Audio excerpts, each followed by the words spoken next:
You may get paid for the video if you want. When you upload, you may notice a couple of copyright notices on the video. Ignore them. The copyright claims on the video are fraudulent.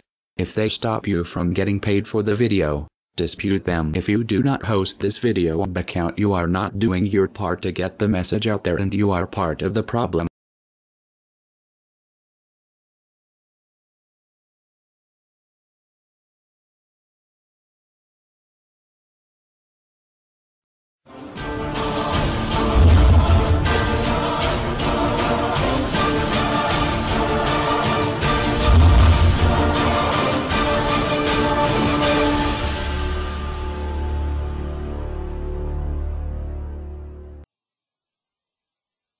Greetings world. We are anonymous. This following video focuses on the Federal Reserve problem of the United States. If you live in another country, please know that this video is still meant for you. The problem will affect everybody around the world, as the Federal Reserve is present in all countries. Watch this video and see what has happened to the United States so you can see what you and the world are up against. We must all unite together to fight our oppressors. Please pay attention.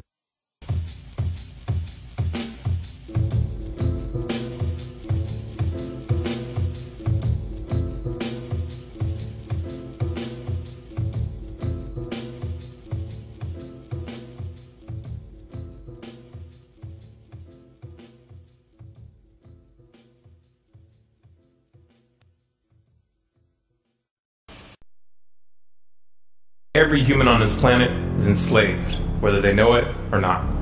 This is not the crude and primitive slavery of ancient times. It does not rely on whips and shackles to keep the oppressed in their place. These tools have been rendered obsolete by much more sophisticated methods. That most of the enslaved are unaware of their condition and would in fact argue fiercely that they are free is a testament to the effectiveness of these invisible chains. You've heard the expression, money makes the world go round. There's truth in that. Money is the prime motive for human labor in modern civilization. If you want food, shelter, and clothing, you must have money. And unless you're part of that tiny minority that has more money than they could ever spend in their lifetime, then you must work, beg, or steal for that money. That's why you get up in the morning and go to work, even if you hate your job. And that's why the specter of unemployment is more terrifying for most people than the prospect of spending 50 years of their life performing menial tasks within the confines of a fluorescent-lit cubicle. Of course, in Western countries, some are fortunate enough to have pulled away from the brink and do not live in fear that their basic needs will be met, at least for now. And yet they keep spinning the hamster wheel. Why is that? Could it be because money and the bling that it buys have become symbols of status and prestige? Money offers an illusory form of social validation, but even those who are not caught up in distinguishing themselves by how much they accumulate still must acknowledge the social stigma that comes with poverty. The combination of these primal motivators, the need for food, shelter, clothing, and social validation, is a very powerful force. It's enough to drive humans to engage in all forms of activity, even to the point of harming themselves or others in the process. The accumulation of money is therefore an accumulation of social and psychological power, and those who control the creation of money control this power at its source. So who controls the creation of money? Well, in the case of the US dollar, it's not the government. This shouldn't be an earth-shattering revelation. The fact that the Federal Reserve is a private institution owned by a cartel of the world's most powerful banks is quickly becoming common knowledge. Even the mainstream media doesn't deny it at this point. However, the full extent of what this means is only clear when you understand how the banking system really works. And unfortunately, this isn't something we're taught in school. Once you have it explained to you in simple terms, you'll understand why. Every dollar in circulation is loaned into existence by a bank. The process begins with the Federal Reserve when they loan out money to the US government and to other entities. You've probably heard this talked about before, especially in regards to the interest rate on those loans, which the Federal Reserve raises and lowers depending on economic conditions. But what's never talked about in the mainstream is the fact that the Fed isn't actually loaning out money that they have. They are merely typing those dollars into existence on a computer. You may be inclined to believe that this money is based on some physical backing like gold, but you would be mistaken. The Federal Reserve hasn't owned any gold since the 1930s. The Federal Reserve does not own any gold at all. We have not owned gold since 1934. So we have not engaged in any gold swaps. When the Federal Reserve loans money to the US government, The U.S. government gives the Federal Reserve government bonds in exchange. These bonds are simply written promises to pay back the money that was loaned to them with interest through taxation. So to be clear here, the government is taking out a loan from a bank that is creating that money out of thin air, and they're expecting you, the taxpayer, to cover that loan. The absurdity of this arrangement is even more obvious when you realize that up until 1913, the U.S. government created its own money and had no need for a bank to play the part of a middleman. That new money loaned out by the Federal Reserve enters circulation through the banks, accumulates in the banks, and in the end the banks end up holding all the cards, not necessarily for the reasons you may imagine. Contrary to popular belief, the majority of money in circulation isn't actually created by the Federal Reserve, but rather by the ordinary banks that businesses and individuals use for their checking, savings, and mortgages. How is this possible? Well, like the Federal Reserve, ordinary banks are allowed to loan out money that they don't have. There are, of course, restrictions. Banks are only allowed to loan out 10 times the amount of money that they actually have. So if Wells Fargo has $1,000, they can loan you $10,000, and they expect you to pay back that $10,000 plus interest. This is called fractional reserve banking. 75% of all money in circulation is created in this manner. Now, as bad as this may seem, this is really only the tip of the iceberg. Most banks structure payment plans so that for many years, you're paying almost nothing but interest, and only start paying down the principal gradually. The result of this strategy is that in most cases, you pay far more in interest when you purchase a house than the house itself is worth. So here's the real question. If all money is created through loans, where does the money come from to pay for the interest? Let's say we reset the system to zero, loan $1,000 into existence, and charge 7% interest. We now have a total of $1,000 in the system, but we owe $1,000 plus interest, and that's more. The interest ensures that there's always more debt than money in circulation, because the money to pay the interest doesn't exist. Never has, never will. This would be obvious if there was only one loan being issued to one person in this manner, but when performed on a global scale, the reality is hidden, and is transformed into a game of musical chairs where the person ending up without a seat faces bankruptcy and financial ruin. Because every dollar in existence is tied to a debt, this creates an unseen force that draws those dollars back to the banks, kind of like gravity attracts a physical object to Earth.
The catch here is that it's the labor of the people that moves that money. Every hour that you work to pay back a loan or to keep the government from throwing you in jail over income taxes is an hour worked for the banks. The total receipts from personal income taxes just barely covers the interest on the national debt. And even the principal for that debt all ends up back in the hands of the banks. And remember, that bank created that money out of nothing. Once you understand that the money that banks loan out isn't actually an asset, but is in fact a piece of legal fiction, it should be clear that you're working for these banks for free. This is a cleverly disguised form of slavery. If you manage to pay your monthly payments, then you are a successful slave, and you are allowed to keep the material comforts that come with that status. But if for some reason you fail to make those monthly payments, then the bank or the IRS comes to take your house, your car, and anything else you have of value. And if somehow, even with this enormous financial advantage, the banks still get themselves into trouble, you, the taxpayer, will be forced to bail them out. No matter what, the banks win. To say the game is rigged is an understatement. You might be inclined to think that if you live outside the United States and you don't use dollars, then this situation has no bearing on your life. But you would be wrong. The dollar is both the world reserve currency and the only currency in which oil is sold on global markets. This is often referred to as the petrodollar status. This means that wherever you live, whether your country is an oil exporter or an oil importer, you are affected. If your country is an oil importer, then you are affected by the fact that in order to keep your country running, you have to acquire dollars. To acquire those dollars, you have to send goods and services to the United States or to someone else who did. Likewise, if your country is an oil exporter, you are affected by the fact that you send your oil to the US in exchange for this debt-based money. You are exchanging something of real and tangible value for digits on a screen. And if for some reason the leadership of your country grows tired of this arrangement and tries to pull off the dollar, you'll quickly find the United States military at your doorstep ready to open up a can of democracy on you. Iraq learned this the hard way when they switched their oil sales to euros in 2000, and Libya when they tried to organize a gold-based currency for Africa. Debt-based money is a masterpiece of social engineering, the ultimate tool of the ruling elite. Yet in reality, the whole thing is nothing more than a construct of belief. Our chains are the chains of the mind, and the path to freedom must also begin in the mind. If we want a better future for our children and grandchildren, then we must work right now to reach a critical mass of awakening. So in case you missed it, the Federal Reserve's only job was to issue paper currency and back up that money with gold, making each dollar refundable for gold. But what they did was they stole the gold, then printed a bunch of fake money out of thin air backed by nothing and loaned it out at high interest. They collected around $3 for every one fake dollar they produced, and they did this scam with every dollar ever made in the US. You never knew about it because they collected the interest through taxes. It was an invisible scam. This scam put you and your children in a $19 trillion debt, making your children debt slaves forever. The following video will demonstrate how much these banksters stole from the world. We are considered the 99% in the video. They, the banksters, are considered the 1% in the video. Pay attention. There's a chart I saw recently that I can't get out of my head. A Harvard business professor and economist asked more than 5,000 Americans how they thought wealth was distributed in the United States. This is what they said they thought it was. Dividing the country into 5 rough groups of the top, bottom, and middle 3 20% groups, they asked people how they thought the wealth in this country was divided. Then he asked them what they thought was the ideal distribution. And 92%, that's at least 9 out of 10 of them, said it should be more like this. In other words, more equitable than they think it is. Now that fact is telling, admittedly, the notion that most Americans know that the system is already skewed unfairly. But what's most interesting to me is the reality compared to our perception. The ideal is as far removed from our perception of reality as the actual distribution is from what we think exists in this country. So ignore the ideal for a moment. Here's what we think it is again. And here is the actual distribution. Shockingly skewed.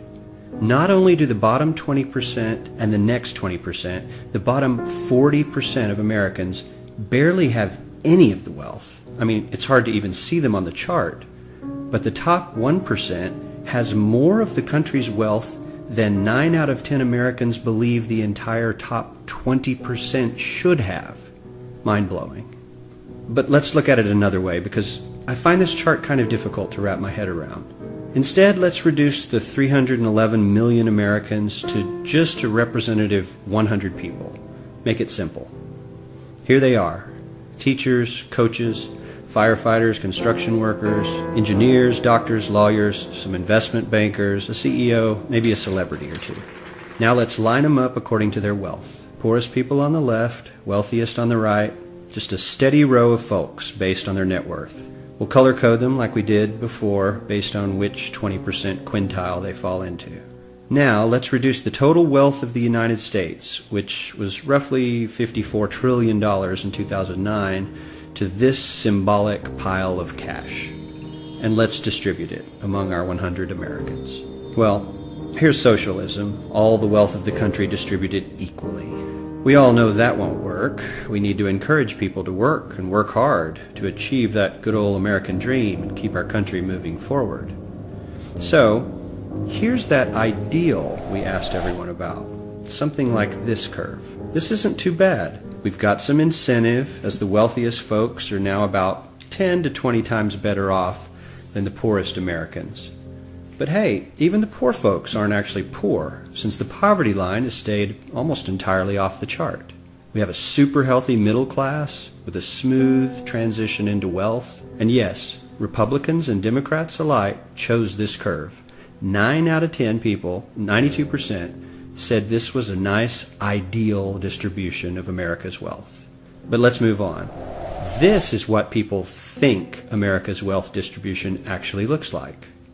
Not as equitable, clearly, but for me, even this still looks pretty great. Yes, the poorest 20 to 30% are starting to suffer quite a lot compared to the ideal, and the middle class is certainly struggling more than they were, while the rich and wealthy are making roughly 100 times that of the poorest Americans and about 10 times that of the still healthy middle class. Sadly, this isn't even close to the reality. Here is the actual distribution of wealth in America. The poorest Americans don't even register. They're down to pocket change, and the middle class is barely distinguishable from the poor. In fact, even the rich between the top 10 and 20 percentile are worse off. Only the top 10% are better off. And how much better off? So much better off that the top 2 to 5% are actually off the chart at this scale. And the top 1%, this guy, well, his stack of money stretches 10 times higher than we can show. Here's his stack of cash, restacked, all by itself. This is the top 1% we've been hearing so much about. So much green in his pockets that I have to give him a whole new column of his own, because he won't fit on my chart. 1% of America has 40% of all the nation's wealth. The bottom 80%, 8 out of every 10 people, or 80 out of these 100, only has 7% between them. And this has only gotten worse in the last 20 to 30 years. While the richest 1% take home almost a quarter of the national income today, in 1976 they took home only 9%, meaning their share of income has nearly tripled in the last 30 years. The top 1% own half the country's stocks, bonds, and mutual funds. The bottom 50% of Americans own only 0.5% of these investments, which means they aren't investing. They're just scraping by. I'm sure many of these wealthy people have worked very hard for their money. But do you really believe that the CEO is working 380 times harder than his average employee? Not his lowest paid employee, not the janitor, but the average earner in his company. The average worker needs to work more than a month to earn what the CEO makes in 1 hour. We certainly don't have to go all the way to socialism to find something that is fair for hardworking Americans. We don't even have to achieve what most of us consider might be ideal. All we need to do is wake up and realize that the reality in this country is not at all what we think it is.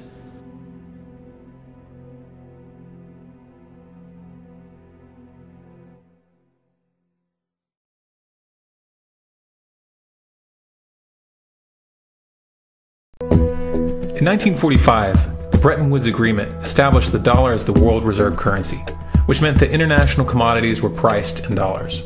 The agreement, which gave the United States a distinct financial advantage, was made under the condition that those dollars would remain redeemable for gold at a consistent rate of $35 per ounce. The United States promised not to print very much money, but this was on the honor system, because the Federal Reserve refused to allow any audits or supervision of its printing presses. In the years leading up to 1970, expenditures in the Vietnam War made it clear to many countries that the U.S. was printing far more money than it had in gold. And in response, they began to ask for their gold back. This, of course, set off a rapid decline in the value of the dollar. The situation climaxed in 1971 when France attempted to withdraw its gold and Nixon refused. On August 15th, he made the following announcement. I have directed the Secretary of the Treasury to take the action necessary to defend the dollar against the speculators. I have directed Secretary Connally to suspend temporarily the convertibility of the dollar into gold or other reserve assets, except in amounts and conditions determined to be in the interest of monetary stability and in the best interest of the United States.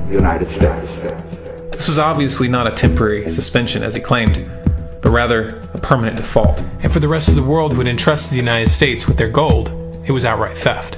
In 1973, President Nixon asked King Faisal of Saudi Arabia to accept only US dollars as payment for oil and to invest any excess profits in US Treasury bonds, notes, and bills. In return, Nixon offered military protection for Saudi oil fields. The same offer was extended to each of the world's key oil-producing countries, and by 1975, every member of OPEC had agreed to only sell their oil in US dollars. The act of moving the dollar off of gold and tying it to foreign oil instantly forced every oil importing country in the world to start maintaining a constant supply of Federal Reserve paper. And in order to get that paper, they would have to send real physical goods to America. This was the birth of the petrodollar. Paper went out, everything America needed came in, and the United States got very, very rich as a result. It was the largest financial con in recorded history.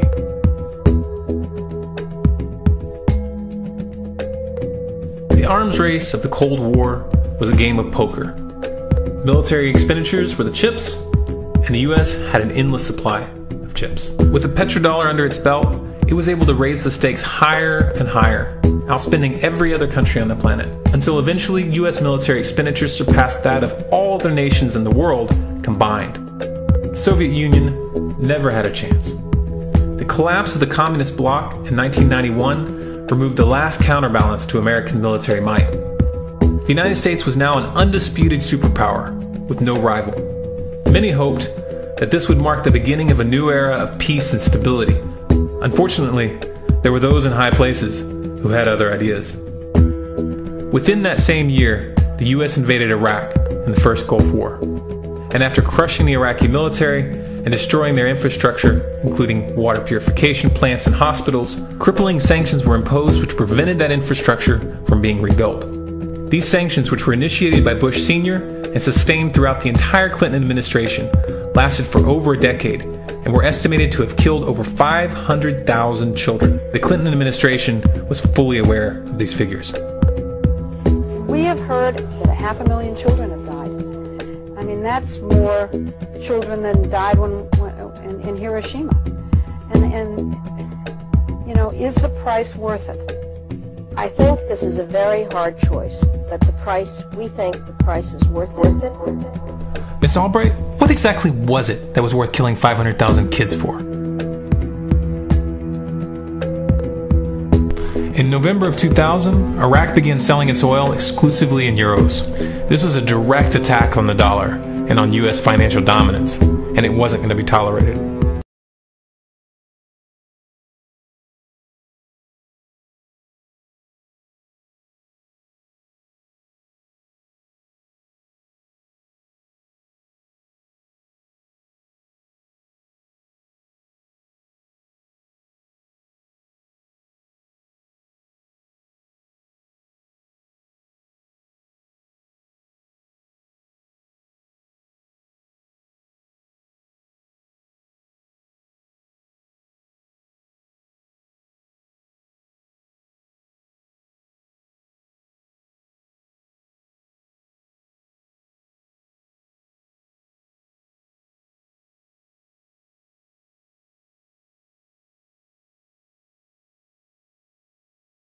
Of the mainstream media began to build up a massive propaganda campaign claiming that Iraq had weapons of mass destruction and was planning to use them.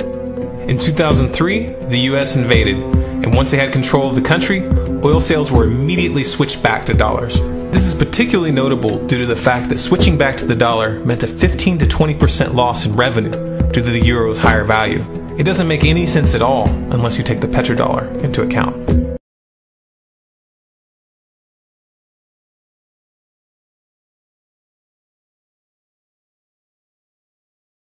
So now you can see we really did go to war just to keep this Federal Reserve petrodollar scandal going. And if you think our country didn't commit 9/11 to go to war, do a little research on Operation Northwoods. It was a plan to fly multiple planes into real towers with real people, to go to war with Cuba. Congress signed off to do this act of terrorism. All branches of military did as well. The government kills for the banks. Our country is ran by the banksters.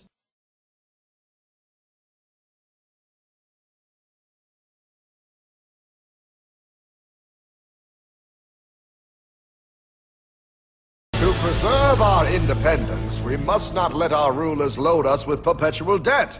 We must make our choice between economy and liberty or profusion and servitude. I place economy among the first and most important of republican virtues, and public debt is the greatest of the dangers to be feared. It is incumbent on every generation to pay its own debts as it goes. If the American people ever allow private banks to control the issue of their money, first by inflation and then by deflation, the banks and corporations that will grow up around them will deprive the people of their property until their children will wake up homeless on the very continent their fathers conquered. The Federal Reserve made so much profit from this money scandal they were able to literally control the government. They meet every year with politicians, presidents and many corporate giants where they control everything behind closed doors. These people control everything. This meeting is called Bilderberg Group. The Federal Reserve bankers are what are commonly referred to as the Illuminati. This is not a conspiracy. Past presidents have warned you many times this is not a conspiracy. We are opposed around the world by a monolithic and ruthless conspiracy that relies primarily on covert means for expanding its sphere of influence, on infiltration instead of invasion, on subversion instead of elections, on intimidation instead of free choice, on guerrillas by night instead of armies by day. It is a system which has conscripted vast human and material resources into the building of a tightly knit, highly efficient machine that combines military, diplomatic, intelligence, economic, scientific, and political operations. Its preparations are concealed, not published. Its mistakes are buried, not headlined. Its dissenters are silenced, not praised. No expenditure is questioned, no rumor is printed, no secret is revealed.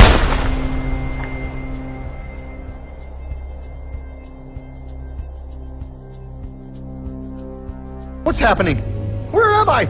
I believe perhaps you understand now, pal, but you are afraid. JFK. Hartman, what does this have to do with my house and my dog? Oh, okay, that's enough. I want to go home now. This is the last president to stand up to the Fed. You must see. On June 4, 1963, President Kennedy signed Executive Order 11110. This executive order empowered the U.S. Treasury to issue real money without the Fed. It would have worked. Kennedy's plan to dismantle the Federal Reserve machine had begun. 6 months later, John F. Kennedy went to Dallas and never returned. No way! No way they could do that! The new president, Lyndon Johnson, threw out Kennedy's order. And since JFK, no president has dared confront the secret powers behind the Federal Reserve. Just how rich and powerful is Lord Evelyn Rothschild? Historically, the Rothschild family wealth was hidden in underground vaults. The Rothschilds' secret financial records were never audited and never accounted for. Their family-commissioned biographies give the illusion that their family fortune has dwindled, but researchers estimate their wealth at close to $500 trillion, more than half the wealth of the entire world. Besides their many castles, palace mansions, wineries, racehorses, and exotic resorts, the Rothschilds bought Reuters in the 1800s. Reuters then bought the Associated Press, which selects and delivers the same news stories to the entire world, day after day.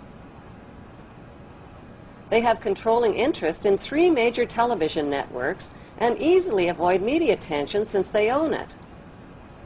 They also fix the world price of gold on a daily basis and profit from its ups and downs. Over the centuries, the Rothschilds have amassed trillions of dollars worth of gold bullion in their subterranean vaults and have cornered the world's gold supply. They own controlling interest in the world's largest oil company, Royal Dutch Shell. They operate phony charities and offshore banking services where the wealth of the black nobility and the Vatican is hidden in secret accounts at Rothschild Swiss banks, trusts, and holding companies. Although Evelyn Rothschild looks like a harmless gray-haired old man, make no mistake about it, Rothschild and his ancestors have handpicked presidents, crashed stock markets, bankrupted nations, orchestrated wars, and sponsored the mass murder and impoverishment of millions.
in breaking news, to all of you who don't like conspiracy theorists, all of y'all who don't like truthers, who want to call truthers crazy, your fun is over. Those days of you having the illusion of credibility are over.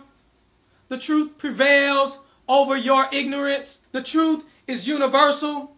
You can try to say, oh, truthers are white supremacists. How does that work? Whatever you want to say. You've been demonizing 9/11 truthers all these years. You're demonizing Sandy Hook truthers. Well, if it was a real conspiracy, don't you think the media would talk about it? Don't you think it would be on the front page of the news?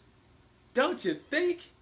Well, if it was a real government conspiracy, why do you think they would let that be on the news? Because you know the news stations are bought and paid for. You know the news, they read off a script, right? You know the news reporters do that, right?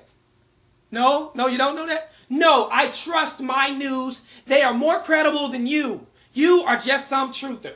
I watch the news and I get informed. You get informed, don't you? Those reporters, they give you exclusive information. Now, you don't need us to tell you that gas prices are back on the rise.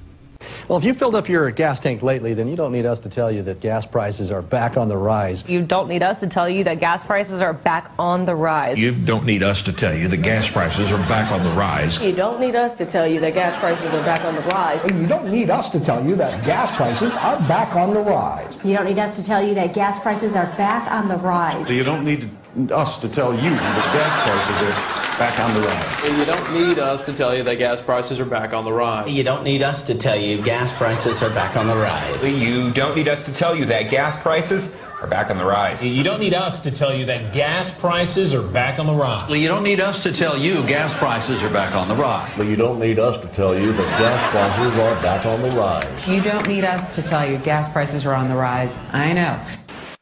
President, earlier this year you told us you had ordered your administration to cease and desist on payments to journalists to promote your agenda. You cited the need for ethical concerns and the need for a bright line between the press and the government. Your administration continues to make the use of video news releases, which are prepackaged news stories sent to television stations, fully aware that some or many of these stations will air them without any disclaimer that they are produced by the government.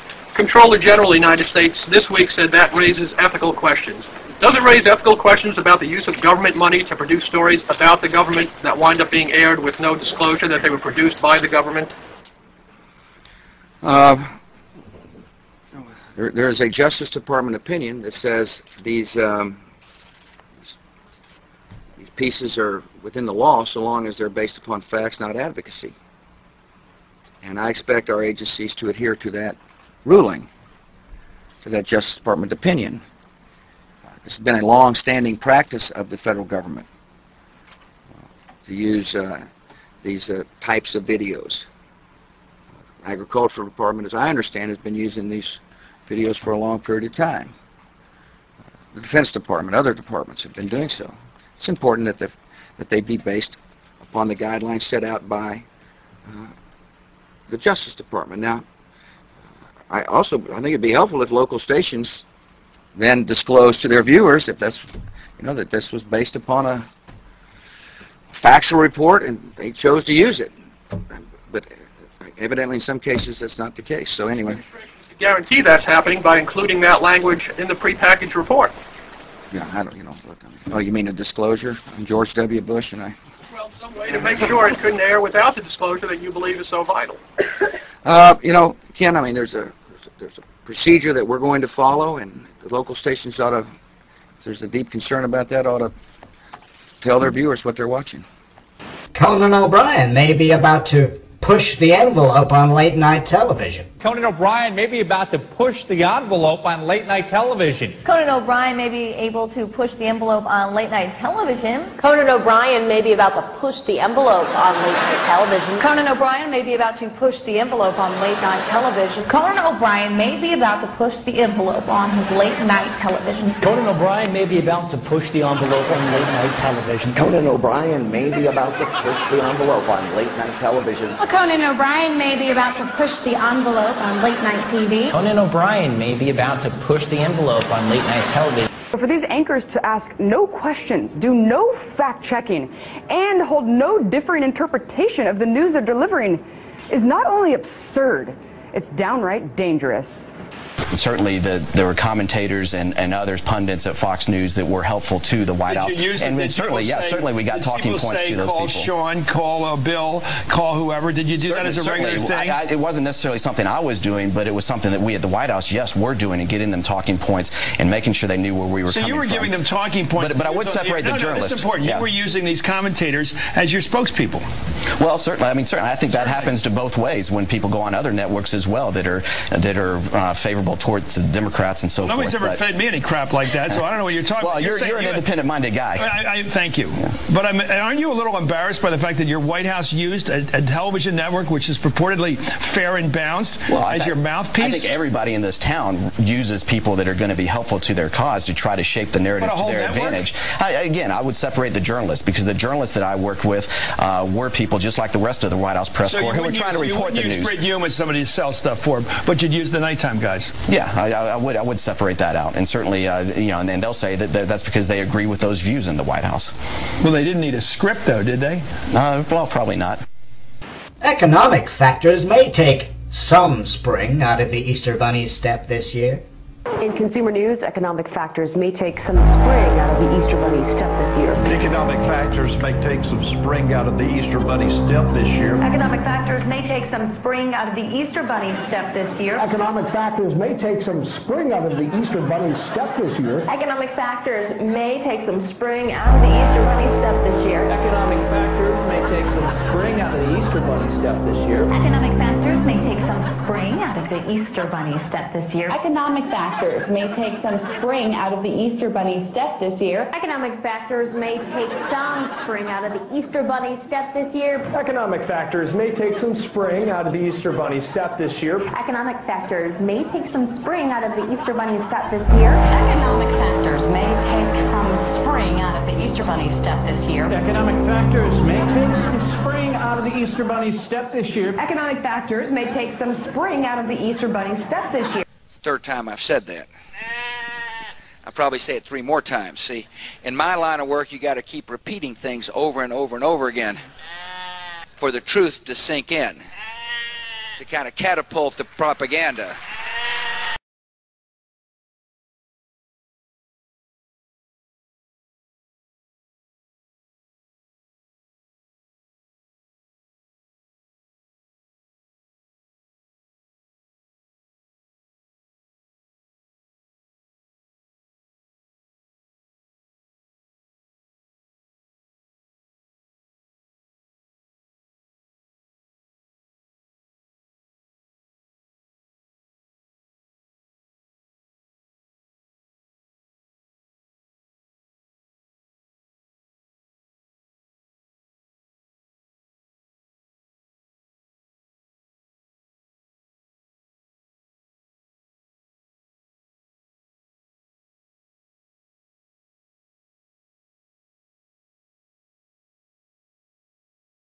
Review time, partner. And I am so tired of this deception right here. This is what got you in a chokehold. The left versus the right. Left wing versus right wing. Don't you know the wings are of the same bird? A little corrupt bird. Republican versus Democrat. They got you cheering for teams. They got you in this tribalism mentality. You don't even understand it. They screwing you over. I'm going to show you how it works in this video. Now, you get here John McCain over here talking about, oh, how the government shutdown was bad. Then you get people to agree with him and say, oh, John McCain is actually speaking some sense. He's right. It's the Republicans' fault. The Democrats love this little interview because, you know, it makes the Republicans look bad and gives them a reason to cheer for the blue team. Yeah, you're cheering for the blue team, but you're getting screwed over with this Obamacare. You're going to get McCain saying it was a bad idea to shut down the government because they wanted to repeal Obamacare. And what you going to do? Replace it with Romney Care, the same thing? That's where Obamacare came from, Romney Care. You see what I'm saying? Either way it go, we would have had this same type of health plan. Guess who else had the health plan? Hillary Clinton. You see, these New World Order compliant candidates. They are backed by Wall Street. You don't have a real choice unless you go outside the Republicans and Democrats. This is how they keep screwing you over. Let's get into the video. Thank you, Martha. You know, I've heard a lot of veterans so emotional to the point of tears over this issue. Talk to me about how you think this has been handled by the White House. Oh, I think it's been terribly handled by the White House, but let's have a little straight talk, Martha. Straight talk. They wouldn't have had the opportunity to handle it that way if we had not shut down the government on a fool's errand. That's when the Democrats start cheering. Go ahead, get your cheer on. That we were not going to accomplish. The whole premise of shutting down the government was the repeal of Obamacare. I fought against Obamacare harder than any of the people who wanted to shut down the government. I bet you did. I campaigned all over this country in 2012 saying elect Mitt Romney and we'll repeal and replace Obamacare. But see, that's so dumb. Obamacare is the same thing as Romney Care. See, it's all about getting you to cheer for the team. Check this out right here. Convinced that Republicans will win in November and we will regain our majorities in both the Senate and the House. Go ahead, Republicans, start cheering.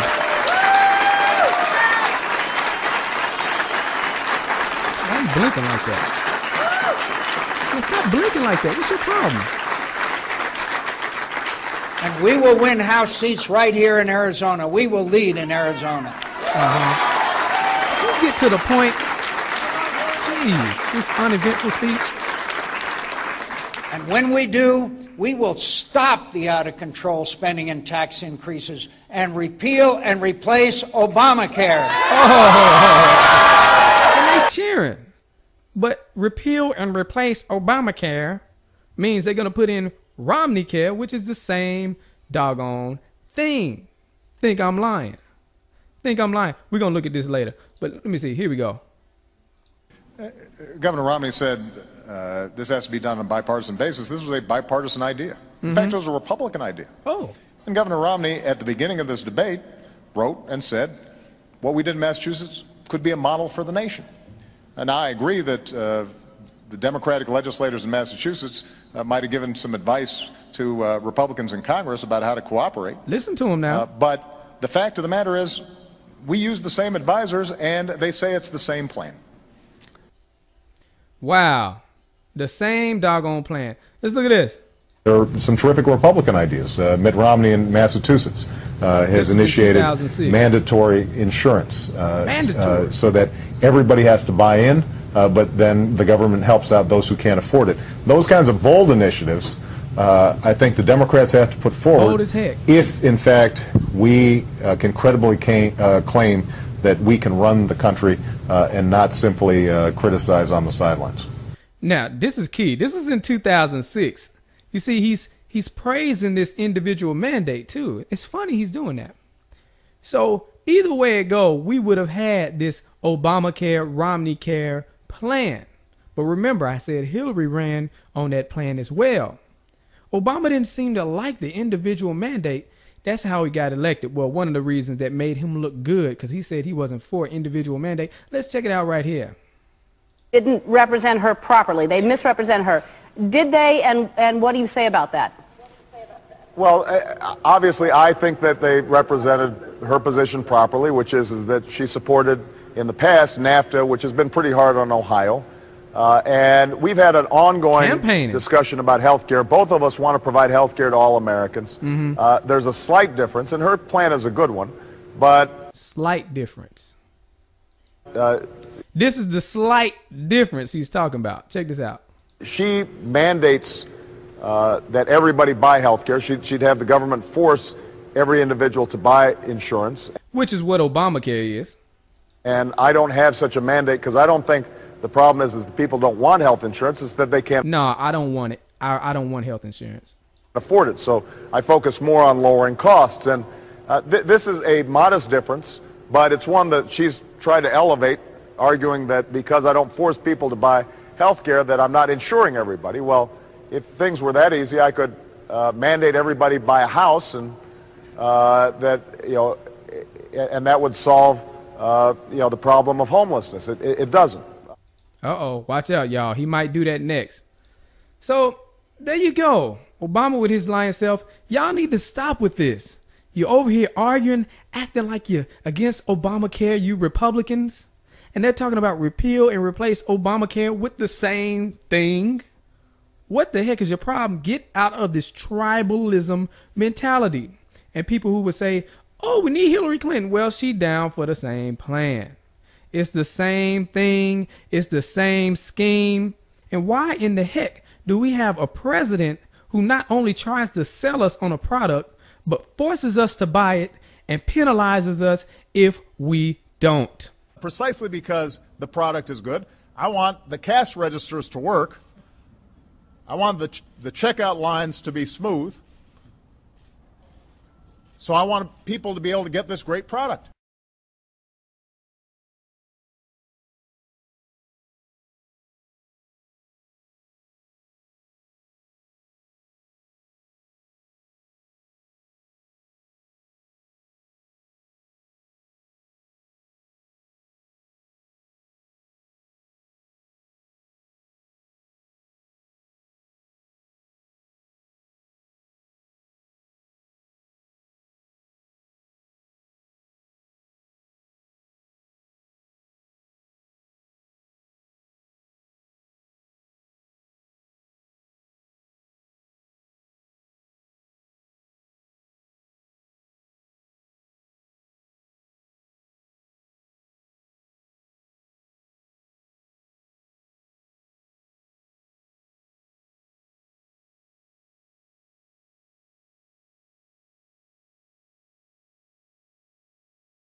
Who is this guy? I don't know, but he seemed like a nice old man. Nice old man. No, this right here is David Rockefeller.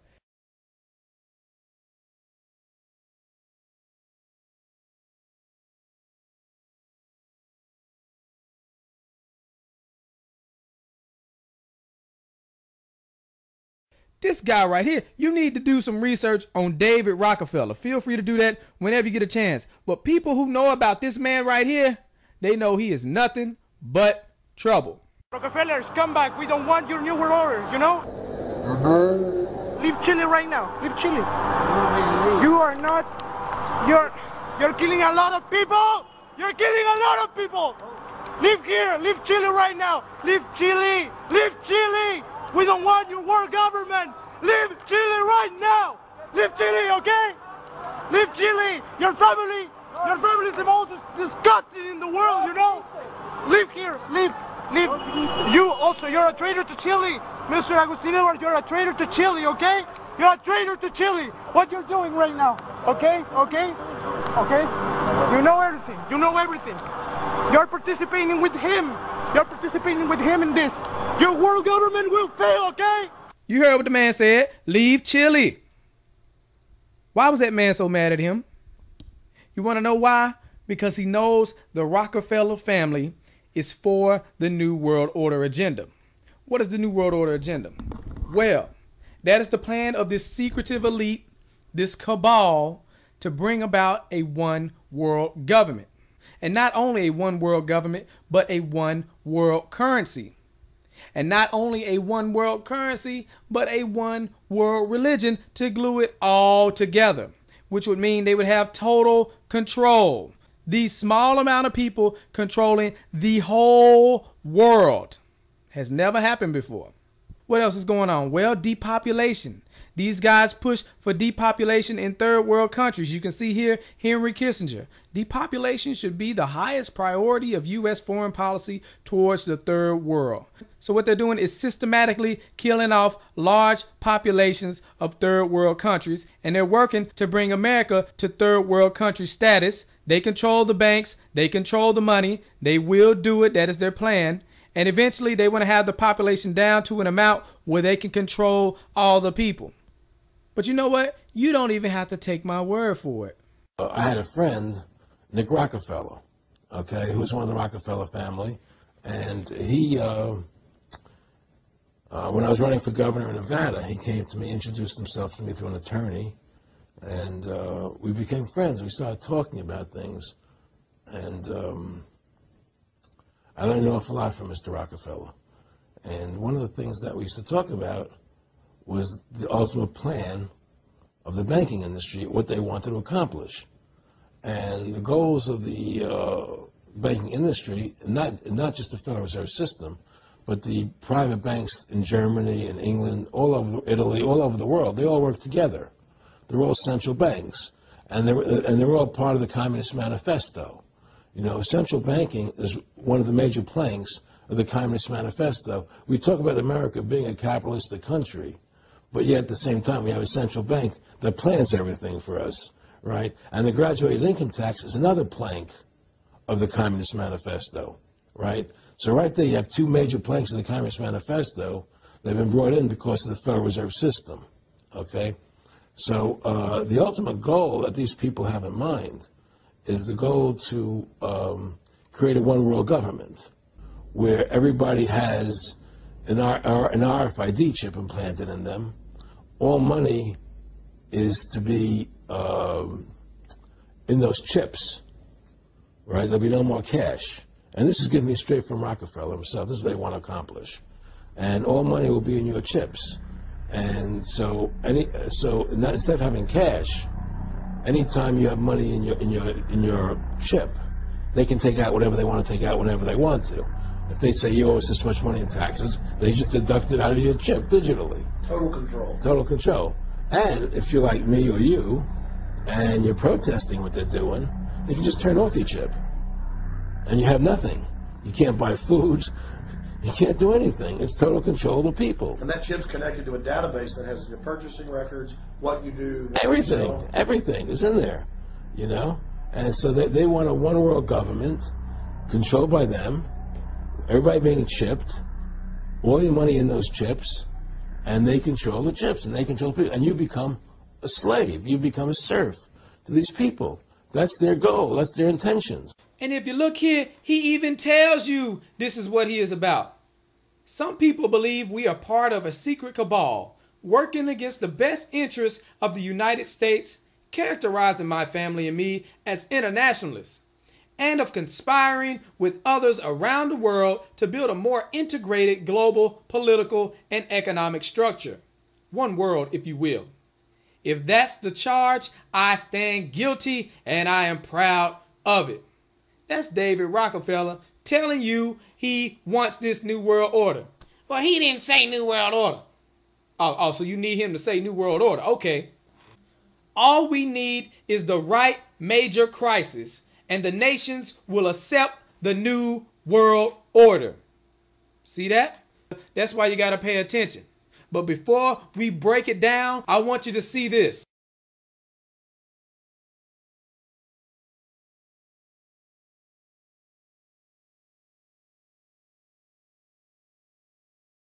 You were both in Skull and Bones, the secret society. It's so secret we can't talk about it. What does that mean for America? The conspiracy theorists are going to go wild. I'm sure they are. I don't know. I haven't seen the web. Number 322? First of all, he's not the nominee. And, look, I look forward... Are you prepared to lose? No, I'm not going to lose. You both were members of Skull and Bones, a secret society at Yale. What does that tell us? Not much, because it's a secret. Is there a secret handshake? Is there a secret code? I wish there were something secret I could manifest. 322, a secret number? There are all kinds of secrets. We had a worldview. Republican and Democratic presidents alike, from Harry Truman to George Bush, stood for freedom and stood for certain propositions that would make America strong and healthy and grow the middle class and shrink poverty and stand against communism. And after 1989, President Bush said, and it's a phrase that I often use myself, that we needed a new world order. We have before us the opportunity to forge for ourselves and for future generations a new world order, a world where the rule of law, not the law of the jungle, governs the conduct of nations. When we are successful, and we will be, we have a real chance at this new world order, an order in which a credible United Nations can use its peacekeeping role to fulfill the promise and vision of the UN's founders.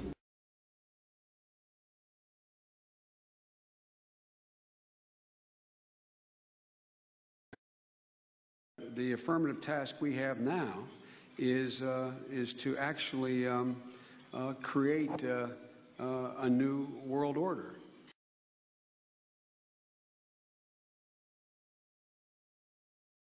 If you go outside the city of Atlanta, go east about 60 or 70 miles to the town of Elberton, and then go north on Highway 77 about 10 miles, you'll find off to the right what's called the Georgia Guidestones. It looks kind of like Stonehenge, these big, huge granite rocks set up there. This was done by a guy, we have a pseudonym, came in, paid cash, had this company set these things up in 1980. He called himself R.C. Christian, but that's not his real name. It says right on the stones, a pseudonym, false name. On these Georgia Guidestones, it gives the 10 Commandments for the New World Order. 10 Commandments for the New World Order. The first commandment was to maintain humanity under 500 million. I went there and looked at those things and said, now, hold on a minute. Today's population is 6 billion. They want to maintain humanity under 1/2 billion. Looks like a lot of people got to die for their plan to work, which is, by the way, the plan.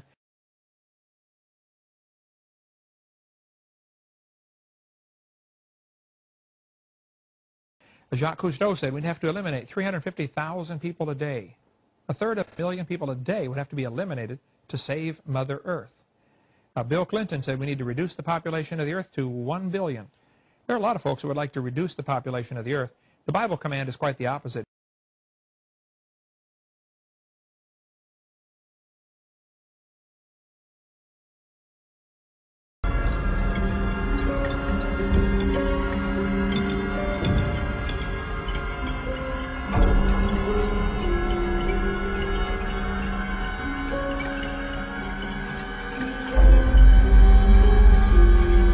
America's place in the New World Order should be? It's always been seen as the global policeman.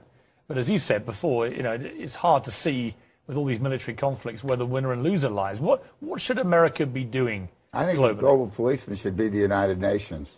And I don't think we should need one. I think we should use courts the way we do in civilian life.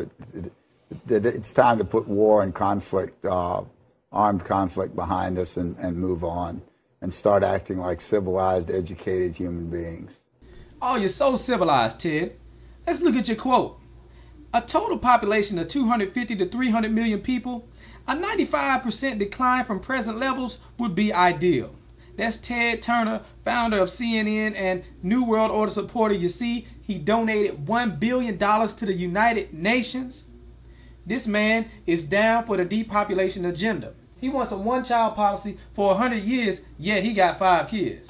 And you got to pay attention, because these jokers will tell you that they selling out. And they do that just so it'll go over your head. So you'll be like, oh, well, they didn't really mean that. They're just being sarcastic. It's not that serious. But then at the same time, people be like, oh, well, I ain't gonna believe that unless they tell me. He telling you right here. We get Shaq admitting to the whole world that he's a Freemason and he is proud of it. What is going on there? That's a ring of my profession. You don't know nothing about that. Okay, can we get a close-up on that area? What? You don't know nothing about What is the profession? Yeah, which profession Look are at you that talking man. about? Woo, that man so happy. Is it a legal profession? Of course it's legal. It's a ring of my profession. I'm trying to read it. Okay. It's too many times. He's like, yep, I'm a Freemason. Ain't nothing you can do. Mason, are you a Mason? Of course. And all them jokers around him know what's going on. That's a secret ceremony. Well, you might as well put your pinky out when you drink your drink. Put your pinky out. You're involved in the secret ceremonies with the candles and the... Everyone wears... Anyway, the Clippers. The Clippers. But that is impressive, Mr. Old Deal. I don't have a championship. Anyway, so the Clippers... Well, yeah, I have 4. 2 exactly. Those he doesn't wear. Those he doesn't wear. The Clippers. Yeah. As I was blinded by success. Look at that man right there. That's impressive. I'm blinded by success. See, they know what the deal is when you a Freemason. You know, they get all these movie roles and all these deals. Matter of fact, Shaq was on Grown Ups 2. It was one of the worst movies I have ever seen. Oh my gosh. Terrible. Anyways, he on there. There go your boy Shaq. Shaq's a Freemason. Bring it right back to David Rockefeller. All we need is the right major crisis and the nations will accept the New World Order. So they're going to bring out a problem, and then they are going to offer a solution. One of their plans is to devalue the dollar so that it barely has any buying power. So then you go to the store, you can barely buy anything. You see the food on the shelf, but you can't afford it. What happens then? People start going crazy. People start to panic. Then people start robbing each other. People start killing each other. So then we need to bring in the police state. Oh, we're asking the government for help. And surely they are here to bring the order out of chaos. But it's not just any order. It is the new world order. And not only that, but they're going to bring about a one world currency to replace the old currency. And then they're going to bring it into a cashless society where you got to get the chip. All your money being on the chip. And also to glue it all together, the one world religion. Where these sellouts come to play, they are new world order compliant. They are here to sell you the agenda. They're going to let you know how cool it is to get a microchip in your arm. Some of y'all might think it's cool, but I know a lot of y'all don't like this type of stuff. So I'm just making sure you are aware of their agenda.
But anyway, I've had people calling me saying they go out to their mailbox and they find a little red dot or a little blue dot on their mailbox, and they wonder what the little red dot and blue dot is.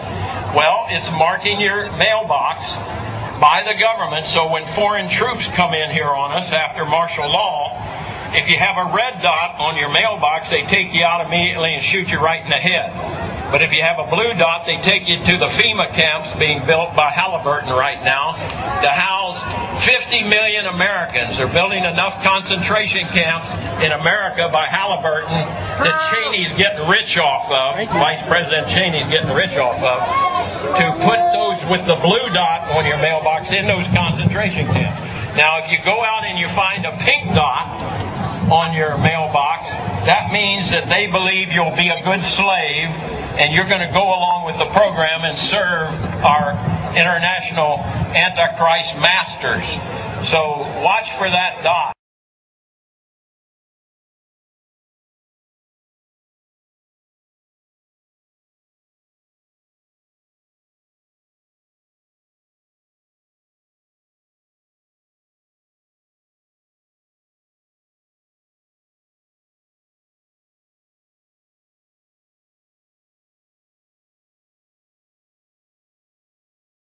Listen to this, folks.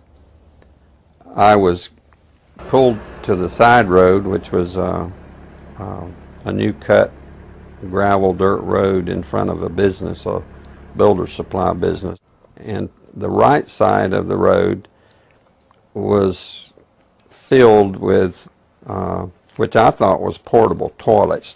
I never looked at them that close. Same in color, maybe black, but which was an odd color. And I asked him about the field of black boxes. What were they? Because I'd never seen anything like that. And his statement was that if he told me, I would be one of few people in Madison, Georgia that knew about them. And he says they're disposable coffins, I believe he told me. And he says there's 100, at that time he said there was 125,000 there.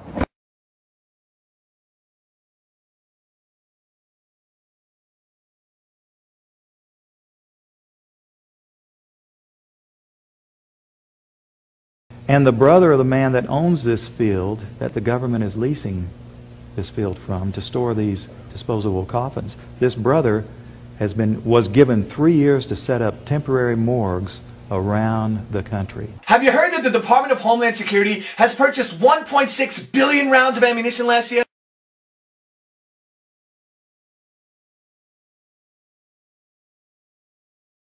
I mean, that's going to cost millions and millions of dollars. Correct me if I'm wrong, but isn't this country broke? I mean, you turn on the TV, you hear how we're laying off air traffic controllers, how people are going to die because of it. I mean, Harrison Ford is in a tizzy, and we're spending this much money on bullets? Do you know that 1.6 billion rounds of ammunition is enough to fight a 20-year war and still have bullets left over? My question is, who is the Department of Homeland Security planning to shoot? Do you realize that over the past couple of months, our government has tried to pass bills through Congress allowing them to arrest American citizens without due process, allowing them to kill American citizens without due process? And it's got the 5 regions for the FEMA camps, and it talks about barricades and barbed wire and armed guards, and it says that they've built the camps and that now they need to get ready to staff them, and that they need to be ready within a 72-hour period. And so I want to challenge everybody to call their friends and their families now, and realize that the new economy is to put tens of millions of people, we already have the biggest prison population in the world, in this archipelago, this giant chain of facilities all over the country. The following video details the contents of a Department of Defense document entitled Internment and Resettlement Operations, also known as FM 3-39.40. The document is 325 pages long and it is signed by Joyce E. Morrow, Administrative Assistant to the Secretary of the Army. It was created in 2010, however, it's just been recently leaked to the public via the internet and can now be downloaded from multiple sources. In the description below, you'll find a download link for the document. I strongly encourage you to download it yourself and to verify everything that's being said here. The document outlines military procedures for internment and resettlement of civilians, and it describes the layout and the administration of these internment camps. It clearly states on page 38 that it applies within U.S. territory, and it specifically addresses the detainment of U.S. citizens, as is indicated by the identification procedures for new prisoners on page 146, which states that social security numbers are to be recorded alongside their photograph and fingerprints. Included in the list of organizations which may be involved in these internment operations are the Department of Homeland Security, FEMA, the Department of Defense, and the United Nations. On page 56, the document outlines the responsibilities of psychological operations officers within the camps, among which it states that a PSYOP officer develops and executes indoctrination programs to reduce or remove antagonistic attitudes, and identifies political activists. On page 281, the document goes into more detail regarding the role of psychological operations within the camps, specifically in regards to pacifying the population and ensuring cooperation. On page 238, it gives the conditions for the use of deadly force in such camps. Among the justifications for lethal force, it includes to terminate an active escape attempt. That point right there should make it clear that these camps are not benevolent disaster relief type facilities. On page 244, the document calls for the use of snipers during riots to, quote, scan a crowd and identify agitators and riot leaders for apprehension and fire lethal rounds if warranted. On page 260, it shows the basic layout for a facility focusing on detainment. It is depicted with interrogation areas, tribunal areas, and mortuaries. Each detainment facility is designed to hold 4,000 prisoners, and they are depicted with multiple levels of barbed wire separating compartments within the facilities, with a double barbed wire fence enclosing them, and watched over by 24 guard towers. On page 261, the document depicts the layout for what they call civilian resettlement facilities, which are designed to house 8,000 people. Though it uses the word resettlement, the plans show multiple levels of barbed wire dividing the sections of the facility, with double barbed wire fencing on the outside, as well as 16 guard towers.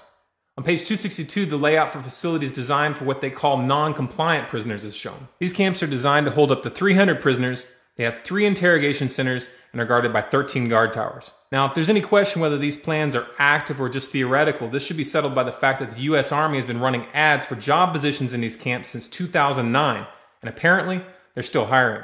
Once again, if you look in the description, you'll find all the links you need to verify this information. It's important to note here that this document was created in 2010, which was under the Obama administration, and it predates the NDAA of 2012, which authorized military detainment of U.S. citizens. This clearly shows a long-term agenda at work.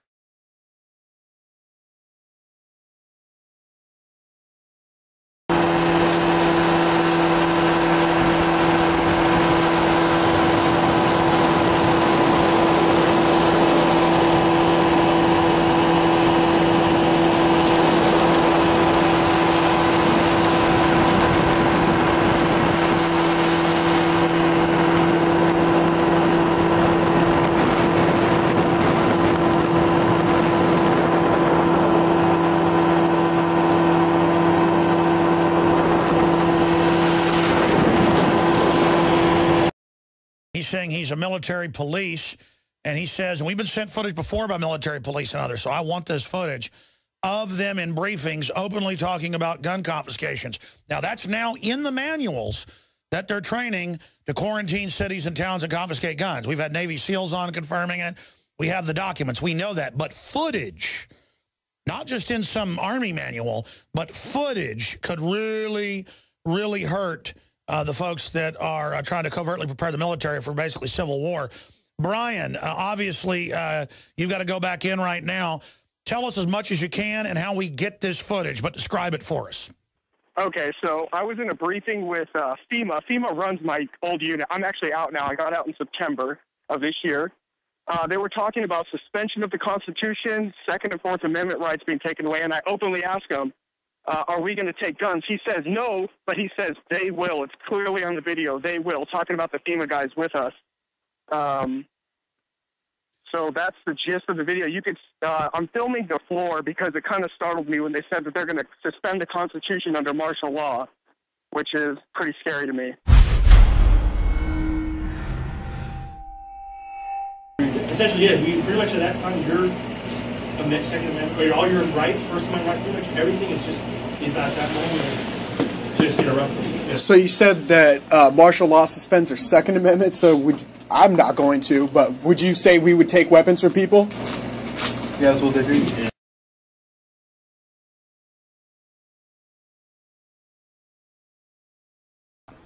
President Obama today proposed something new, something called prolonged detention. Doesn't sound that bad, right? Prolonged detention. Did you ever see the movie Minority Report?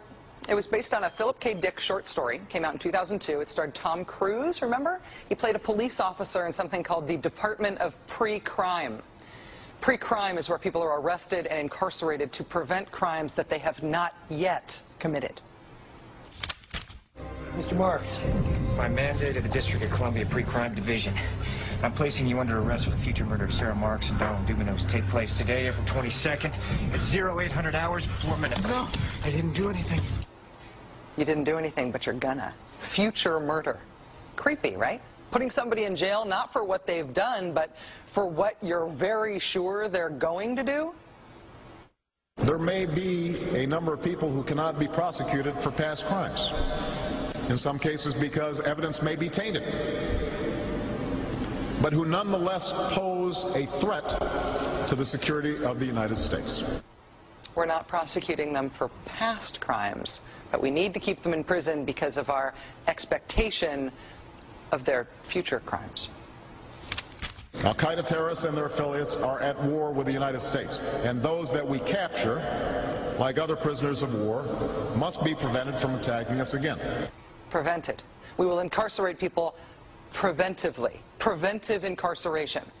Indefinite detention without trial. That's what this is. That's what President Obama proposed today, if you strip away the euphemisms. One civil liberties advocate told the New York Times today, quote, "We've known this was on the horizon for many years, but we were able to hold it off with George Bush. The idea that we might find ourselves fighting with the Obama administration over these powers is really stunning." And it is stunning.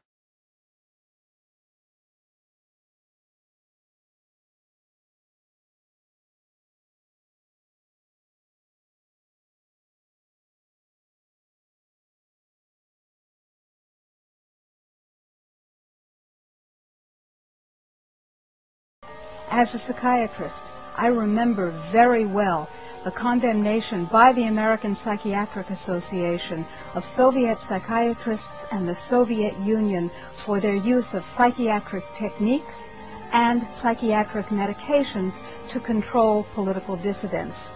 Sadly, shockingly, we in the United States have become those same oppressors. We now have a policy, as exemplified by the FBI brochure from the Phoenix Office on Counterterrorism, which says people who are defenders of the U.S. Constitution against federal government and the UN, and make numerous references to the U.S. Constitution, should be monitored as potentially murderous, and fanatical terrorists, by extension, should be considered mentally unstable.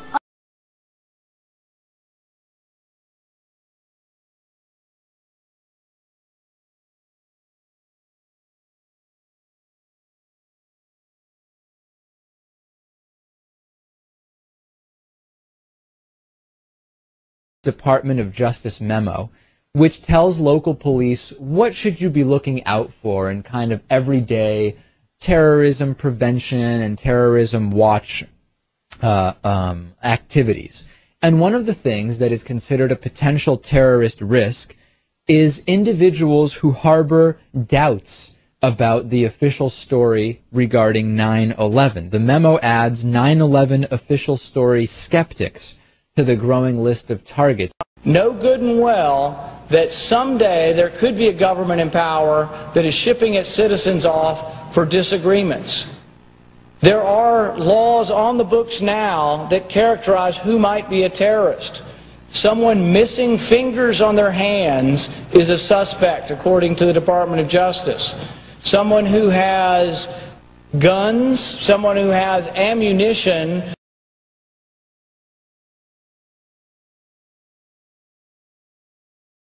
someone who has more than 7 days of food in their house,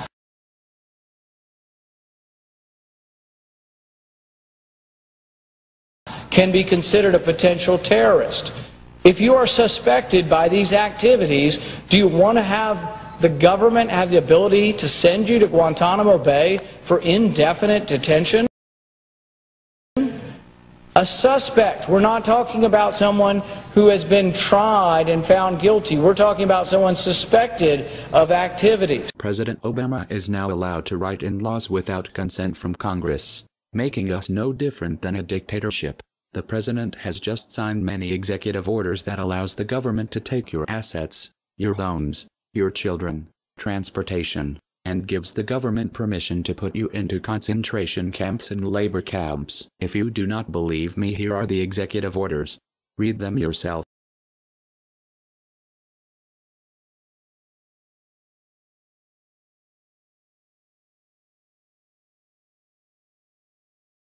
Here we go. Executive Order 10990 allows the government to take over all modes of transportation and control of all highways and seaports. Executive Order 10995 allows the government to seize and control the communication media. Executive Order 10997 allows the government to take over all electrical power, gas, petroleum, fuels, and minerals.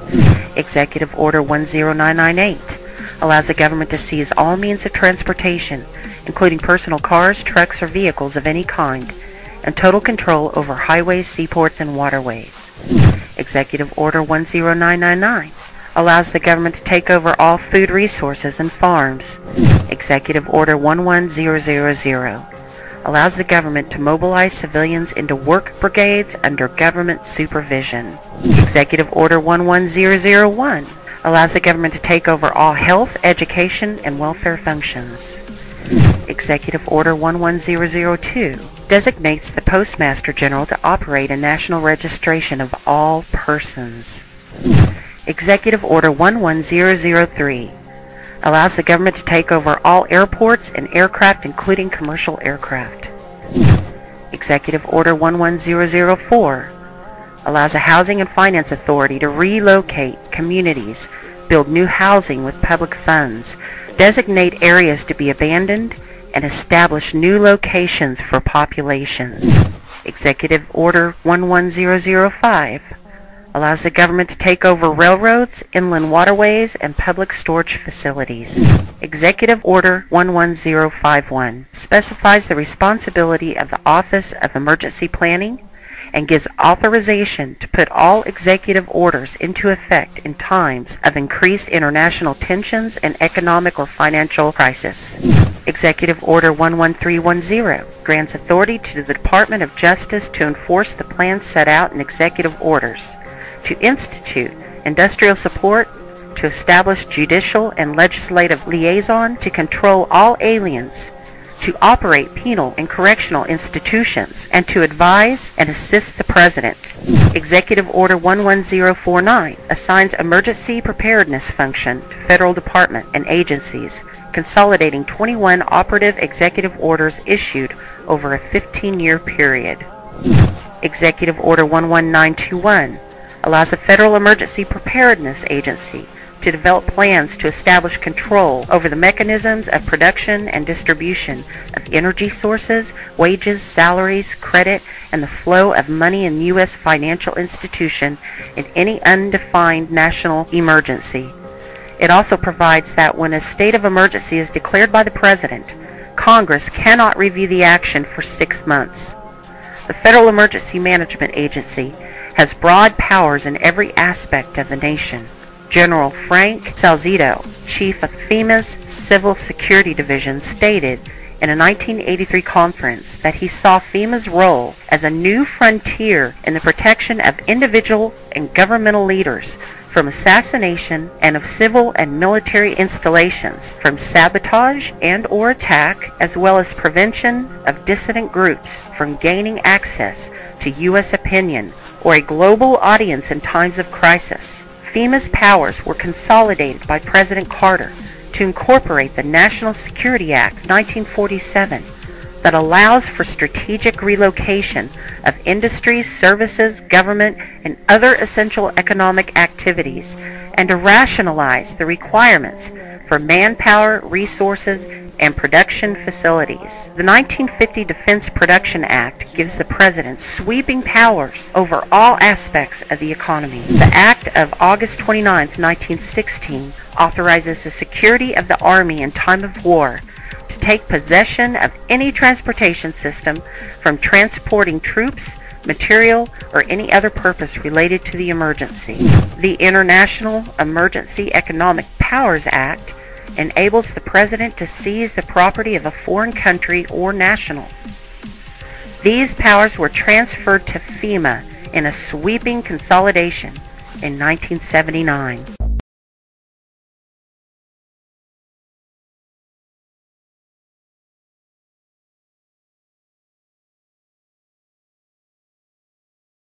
Did Hitler get elected on Monday and start throwing people into ovens on Friday? No. It was a gradual process. The first thing that Hitler did was start to write newspaper articles. Everything that was going wrong was the Jews' fault. They're the ones that caused all these problems. Did the Jews write their own newspaper articles and go, I disagree? So then the Jews had to wear the Star of David so we can tell who you are. Did they say, no, that's a violation of my privacy. I don't have to tell you. No, the Jews decided, well, it's a religious symbol. We love God. We should be proud to wear the Star of David. Eventually, the Germans came in and they broke all of the windows in all of the Jewish businesses in one weekend. The Saturday night was known as Kristallnacht, which is German for Night of Glass. Did the Jews rise up and say, now damn it, you're violating my property, you shouldn't do that? No. Gosh, we don't want to make the Germans any madder than they already are. Don't piss them off. They've got guns. Eventually, the Germans are loading them up into cattle trailers on the train. Where do you think you're going, on vacation? Where do you think they're going to take you?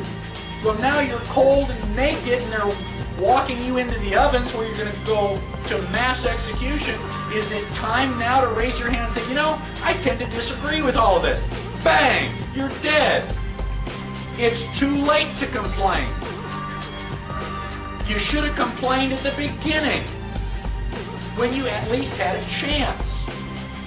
How bad do things have to get before you do something?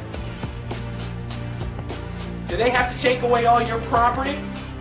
Do they have to license every activity that you want to engage in? Do they have to be throwing you on cattle cars before you start to say, now wait a minute, I don't think this is a good idea? How long is it going to be before you finally resist?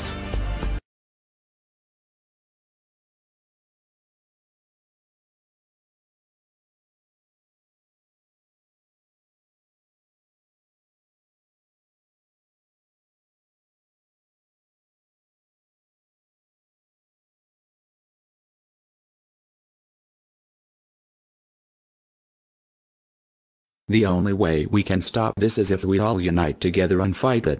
People of the US are waking up to the Federal Reserve scandal, and the powers that be are currently afraid of retaliation. And that is precisely why they're trying everything they can to disarm us. You know how the media has been saying gun violence has been out of control and at an all-time high. They are not simply twisting the truth here or exaggerating. They are absolutely presenting lies to you. First off, realize, gun violence in the United States has always been shockingly low.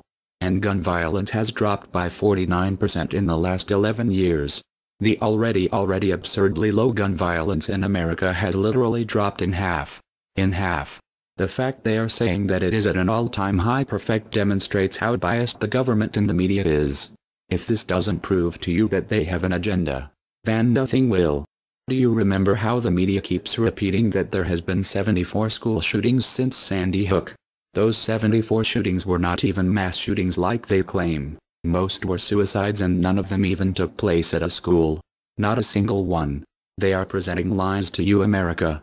When will you wake up? At some point you have to ask yourself, why would the government fake 74 mass school shootings involving children? If they get our guns, we will lose the fight against them. And they will take away absolutely all of your freedoms and you and your children will be forever slaves. And don't forget they purposefully put you and your children into that debt. And because the Federal Reserve is present in all countries, the other countries of the world are next soon after. This plan is called the New World Order. It is the same New World Order the Vice President of the United States called for on national TV a month ago.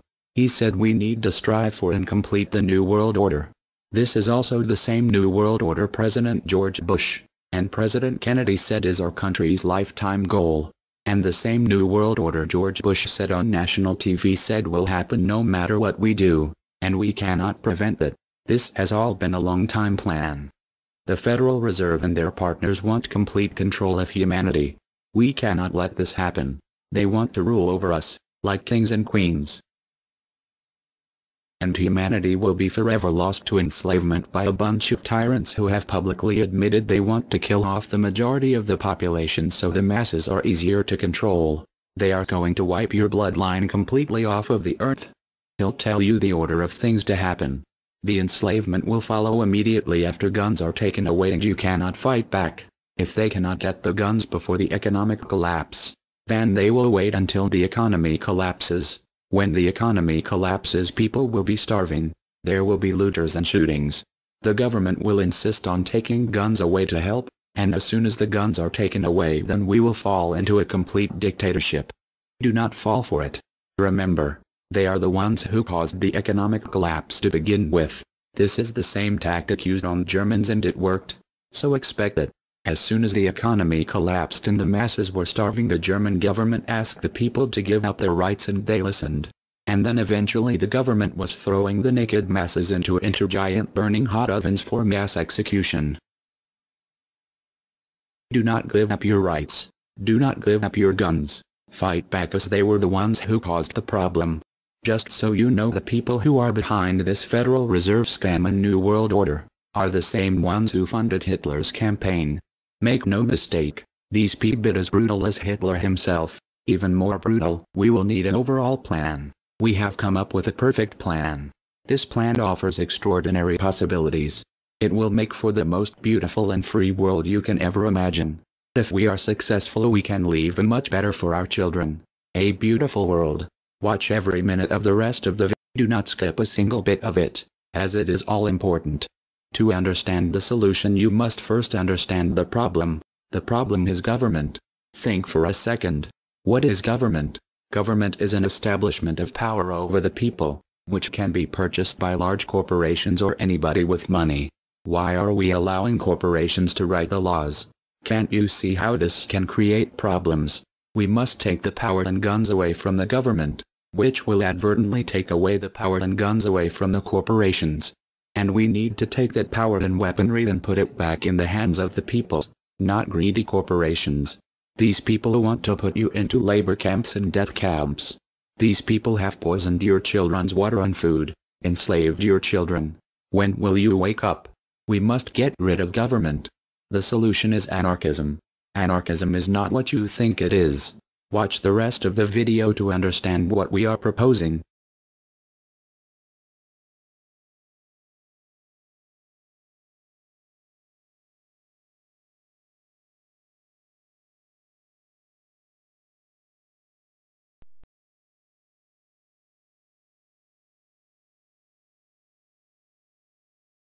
To you? Makes perfect sense. Okay. Anybody else want to throw anything out at us? Sir? I think you're an anarchist and you don't know it yet.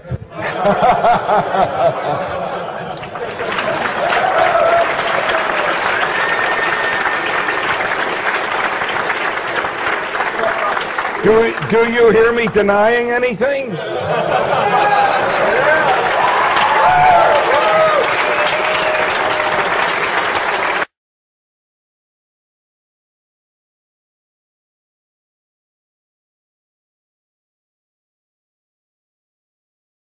Many people, when they hear the word anarchy, think of chaos and mayhem. So they assume that an anarchist must be in favor of disorder and violence. That is the complete opposite of the truth. Most objections and complaints about the anarchist or voluntarist philosophy are not actually about the philosophy itself, but result from people misunderstanding what the philosophy is all about. To illustrate a few points, we will use the example of two fictional islands. Authoritania, where there is a ruling class or government, and anarchia, where there is no ruling class of any kind.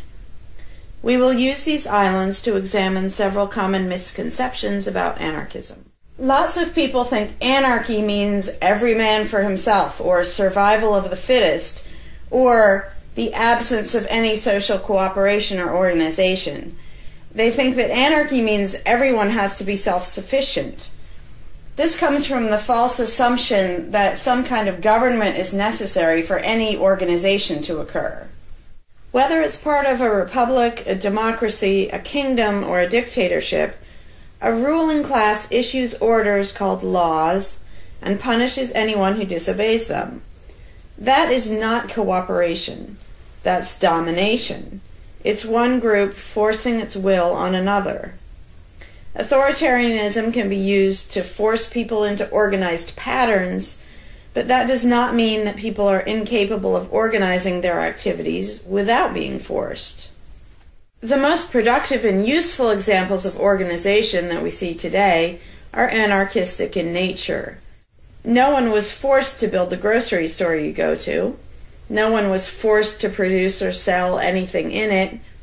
Everyone involved in the vastly complex operation of growing your food, transporting it, displaying it in the store, and selling it to you, everyone involved participates voluntarily, working in exchange for money. You and all the other store customers choose freely which store to go to and what to spend your money on. This purely voluntary arrangement allows for an amazingly complex degree of organized cooperation without anyone being coerced to participate. In contrast, under government, a very small group of people comes up with an idea and forces everyone else to participate in it and provide for its funding with tax dollars. In the authoritarian version of a supermarket, the ruling class would tell people what to produce and how much, what prices to charge, and they would tell customers what they must buy and what they must pay. Anyone who did not comply with the centralized master plan would be punished in some way. That is how government does things. Which one of these would you prefer? Another common but incorrect assumption is that if there were no ruling class or no government, people would have no way of defending themselves against common criminals or foreign invaders. Again, this is simply not true. The government version of protection is inherently hypocritical. Governments will use their hired law enforcers to find and lock up some of the private thugs and thieves and prevent them from preying on people. But every ruling class gets the money for its operations by way of taxation, demanding money from its subjects and punishing those who don't pay up. Oddly, every ruling class insists that it needs to be able to forcibly control and extort money from people in this way in order to protect them from private criminals who might try to forcibly control and extort them. In contrast, if there is no government, people do not lose their inherent right to defend themselves from violence, or to defend what they have from those who would take it. Every person has this right, and they also have the right to organize and cooperate with each other to exercise that right. Organizing for mutual defense does not require any government-granted laws or authority. No one wants to be attacked or defrauded, and everyone wants to feel safe. Whether each person takes this on himself or herself individually, or whether they hire and organize others to do it on their behalf, it can be done on a voluntary basis. Those who insist that government is necessary often claim that if there wasn't a government, then smaller private gangs would spring up to enslave and rob people. Organized crime gangs exist along with government, and most people do not understand the dynamics between them and how government enriches and empowers organized crime while appearing to fight it. Black markets enrich organized crime, and money allows them to buy government protection. There's no reason to think they would do as well in an environment of freedom, where they would have fewer ways to make money and would be up against both individual and organized armed citizens. A criminal gang that's recognized as such has far less power than a gang whose aggression is perceived to be legitimate and proper. And that's the gang we call government. When thuggery is called law enforcement, and thievery is called taxation, and self-defense is called crime and terrorism, then even the widespread ownership of firearms can't do much to stop the aggression. Imagine a private gang trying to do the things that government does without the aura of authority, and imagine how a well-armed population would respond to this. The gang would fail quickly and dramatically. Another concern that people have when they first consider the idea of a stateless society is that some people are truly malicious, destructive, and sociopathic. The concern is that these people would be free to do anything they wanted and no one would stop them. But this concern is again based on a basic misunderstanding of human nature. Wherever we have a government ruling class, we still have freelance thieves and thugs who are not deterred by the laws of the politicians. In some instances, they're stopped by force by the police, or they decide not to commit a crime for fear of what the police might do to them. What makes this deterrence work is not the legislation or the official badges, but the simple threat of harm to the sociopath. It really makes no difference whether the threat comes from the police, or another citizen, or even another criminal. A sociopath doesn't care about laws or social rules. He cares about avoiding pain and hardship for himself. This is still true when a government ruling class is not involved at all. If the intended target of a would-be carjacker pulls out a gun, it doesn't make any difference to the carjacker whether that person has a badge or whether there's a law against taking people's cars. Discouraging nasty people from hurting others does not require special authority, only the ability to use defensive force. Ironically, though people hope that government will protect them, having a government, a gang which is believed to have the right to tax and control people, just creates one gang so big and powerful that normal people can't resist it. In short, to create a huge gang and then give it societal permission to control and extort people with the hope that this gang will prevent theft and thuggery is simply a self-contradictory idea, but that's what government always is. Some people might assume that if people organize for mutual protection and defense, then that's what government is. But there's an essential difference. People coming together to do something that everyone has the right to do, such as defend yourself, doesn't require any special authority. It's not government unless one group of people claims the right to do things which others do not have the right to do, such as taxing and controlling innocent people. Organized defense can be very effective without supposing the special right to rule over others. In other words, without being government. In contrast, governments rob the people they rule of far more wealth than private crooks could ever manage, making the idea of a protector government ridiculous. Another common objection to the idea of a stateless society is the notion that, if not for a group of lawmakers telling the rest of us how to behave, we would all behave like stupid, irresponsible, violent animals. This claim implies one of two things. Either we normal people have no idea what is right and wrong unless and until politicians tell us, or the only reason we want to do the right thing and coexist peacefully is because politicians told us to. A quick examination of your own motivations will show you that neither of those things is actually true. It's particularly odd to make this argument in a society where politicians are voted into power. If the people themselves have no moral code and no conscience, and are just stupid, violent animals, why does almost everyone want government to keep the peace and protect the innocent?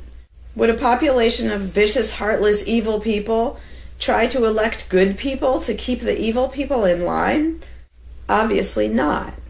The goodness and the desire for order and peace comes from us, not from the lawmakers we vote into office. The same holds true of everything that government does.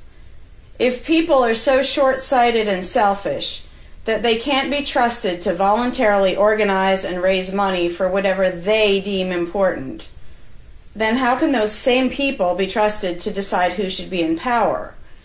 The implication is that the average person can't be trusted to run his own life, but can be trusted to choose someone to run other people's lives. Government is really not a civilizing influence. It's actually an uncivilizing influence. People who would never personally rob their neighbors constantly use the government to do it for them by way of taxation. People who would never dream of trying to control minute details of their neighbors' lives think it's just fine to vote for politicians to do it instead. Government gives everyone the opportunity and encouragement to rob and control other people without risk. So government, rather than serving as a check against the imperfections of our nature, instead drastically amplifies our greed, irresponsibility, and malice towards other human beings by giving us a legally acceptable and risk-free way to interfere with the lives and choices of our fellow men and women. Government brings out the criminal and busybody in everyone. In contrast, in the absence of a ruling class, people would lose their ability to ask lawmakers to interfere with their neighbors' lives. And we would not have law enforcers who could avoid responsibility for evil deeds by claiming that they were just following orders. Throughout history, far more theft, assault, oppression, and even murder has been committed by those acting on behalf of a supposed authority than by anybody else.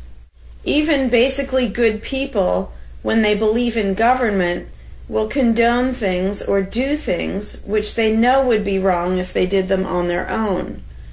Most people know that theft and assault are bad, but they imagine that controlling their neighbors and forcing them to spend their money on things they don't want is perfectly moral and legitimate when it's done by way of the political process. Wrong becomes right when it's called taxation, legislation, regulation, and war. Anarchists know better. They know that human society will never be perfect, but it would be a whole lot better if evil deeds were committed only by genuinely nasty, sociopathic people, rather than being committed wholesale by basically good people who think that violent aggression is okay when it's called law enforcement. The fundamental principle of voluntarism is very simple. It's wrong to initiate violence against any other person, regardless of badges, laws, or alleged authority. The only time the use of force is justified is to defend against aggression. Almost everyone understands this on a personal level, but they've been taught that this basic rule of social living does not apply in the game of politics and government. Most people already know how to get along with others, and most people want a peaceful and just society. Our morality doesn't come from politicians making laws. Our ability to organize and cooperate doesn't come from the ruling class. When people escape the belief in government, they don't suddenly turn into violent animals. Our inherent right to defend ourselves and our ability to defend ourselves is not served by government. In fact, it's threatened by government more than by anything else. Ruling classes do not produce peaceful coexistence, but rather perpetual conflict and violence. Our belief in government authority takes our compassion, virtue, and good intentions and turns them into power for people who crave power and riches. Of course, the people who benefit most from the political racket will put a good spin on the system and do their best to convince people that it's a social necessity. But ask yourself this: have the thousands of laws, regulations, and taxes imposed on you by politicians made you a better person? Have they made you more productive or more caring? Is the world better off with the politicians taking your money and telling you how to live your life? Or do you think it might have been better off if you'd been allowed to spend your own money and make your own decisions? Is society really best served by a small class of people forcefully imposing a centralized master plan on everyone else? Can the orders and threats of a ruling class make the world what it should be? Or would society be better served by human freedom and respect for individual rights, by voluntary cooperation and peaceful organization? If this second option sounds better to you, maybe you should learn more about anarchism. Some people dismiss anarchism as a utopian idea that would only work if everyone were generous and compassionate. Obviously, everyone is not generous and compassionate all the time. But these people need to look at the other side of the coin. If people are too stupid, greedy, and malicious to be free, aren't they too stupid, greedy, and malicious to be trusted with power over others? Whether people are inherently good, bad, or some of each, giving a person power over others is not going to make that person better. In fact, power has historically been known to corrupt people and make them worse, whereas the discipline imposed by the equal freedom of everyone else brings out the best in human nature. Most people today think that we need some form of government because they mistakenly believe that obedience to authority makes us all more civilized, moral, and peaceful. In reality, it has always done exactly the opposite. Everyone knows that governments can be corrupt, abusive, inefficient, counterproductive, even tyrannical. But most people assume that the way to fix that is to get the right people into power. People have spent centuries trying to create a good society using different kinds of ruling classes, different legal structures, different ways of choosing the rulers, and so on. But every governmental construction has resulted in freedom and riches for some, and oppression, violence, and poverty for others. What if, instead of deciding what the throne should look like and who should sit on it, all people of goodwill embraced the non-aggression principle? What if, instead of looking to a ruling class to impose our values on society, we embrace the concept of self-ownership? These principles are simple and easy, to the point of being self-evident, but they're diametrically opposed to the authoritarian principles that most of us have been indoctrinated with.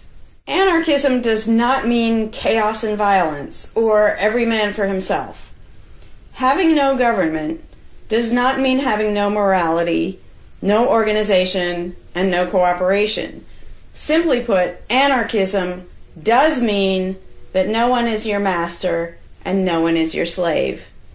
And that's all it means. Howdy, Larkin Rose here. I'm feeling slightly less than entirely patient and polite today, so if this video gets slightly caustic, too bad. This video is for all the people who are constantly saying, well, if not for government, we couldn't have roads, or we couldn't have police, or nobody would care for the poor, or we wouldn't be protected, whether it's from local thugs or from foreign invaders. We wouldn't have this, we wouldn't have that. So thank goodness we have government and taxes, because we wouldn't have any of those things. And the first way I'd respond to that is by pointing out the assumptions that underlie that complaint, that argument.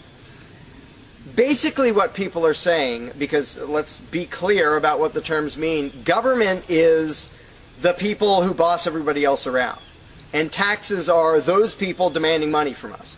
So they basically tell us, hand over a whole bunch of money and we'll decide how to take care of you. We'll decide how to spend your money. If we don't like it, too bad, we don't really have a choice.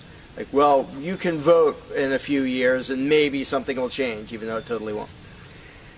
So that's what people are saying. Basically, if we didn't have a ruling class stealing our money and then supposedly spending it to protect us, how could we possibly have roads or anybody to protect us? The implication is that in this country, for example, 300 million people would just sit around thinking, oh, we can't do it.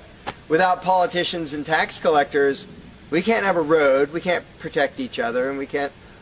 And it rests on this bizarre assumption that things that almost everybody wants, they wouldn't do anything to make happen unless there were politicians forcing us to give them money so they can make it happen.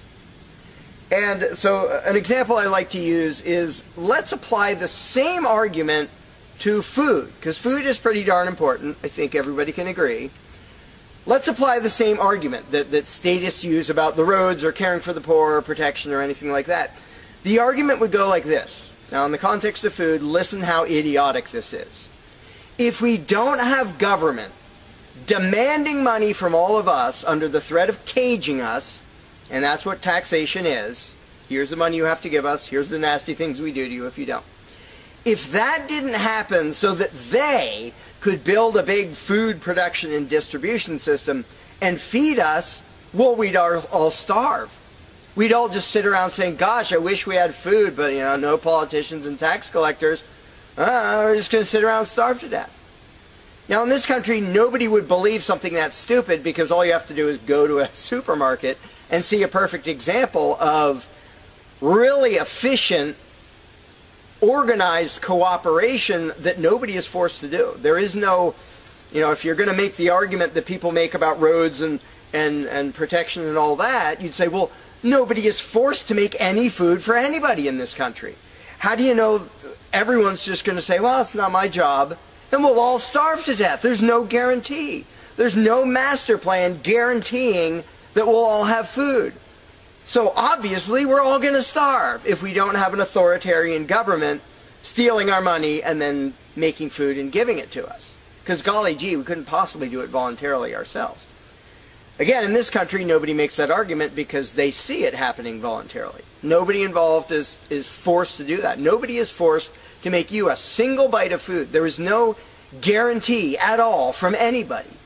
And yet, Americans are, by and large, hugely overweight. Obviously, we don't have a lack of food. We might have a lack of healthy food. But obviously, we see that example. Oh, we can handle that. You know, voluntarily, mutual cooperation, that's fine for food. But for some reason, it's not okay, and we can't even fathom the idea of the exact same thing handling roads or handling protecting us or other things that almost everybody wants. So there's, in the question is this bizarre assumption that everybody will sit around really, really, really wanting something, but because there aren't politicians bossing us around and stealing our money, well, how could we possibly do it? And one of the most common things is, who will build the roads? Which is amazingly stupid to me. Just amazingly stupid. I have here in my pocket a little tiny thing. With this little tiny thing, I can be most places in this country and call people all over the world. And I own it myself. I'm not anywhere near rich these days, but I own one. Almost everybody I know has one of these. A little thing that can fit in your pocket, and just on a whim, you can open it and talk to somebody who's on the other side of the planet. And there was no coercion. Nobody forced anybody to make one of these. This is the result of voluntary cooperation. And that's it. Free trade. Organization, yeah, good. Cooperation, yeah, good. Coercion, which is what government is, and taxation, which is theft, didn't need that to do this. So what these people are telling me, oh, we wouldn't have roads if we didn't have government, is that somehow free individuals, relatively free, interacting voluntarily can make it so I can talk to almost anybody in the world on a little thing that fits in my pocket on a budget that is not a very good budget at the moment, but I still have one of these. That freedom, not authoritarianism, can supply me with this, but freedom cannot achieve a flat place. Because that's what a road is. It's a flat place. From here to there, because we have these machines that take us from here to there. By the way, we don't have those machines because of government. We have those machines because of free enterprise and voluntary interaction and cooperation. The idea that freedom can make a car but can't make a flat place is just idiotic. You really think we can't make a flat place? And so I ask people, and they say, well, we'll build roads. Are you really telling me that you really and truly think that if government fell off the face of the earth, 300 million people in this country, 7 billion if you want to include the whole planet, would sit around in their houses thinking, golly, I wish I could go visit Fred, but I can't, because there's not a flat thing from me to him, and I don't know how to do it. And the other 300 million or 7 billion people, we can't possibly do it because there aren't any politicians and tax collectors.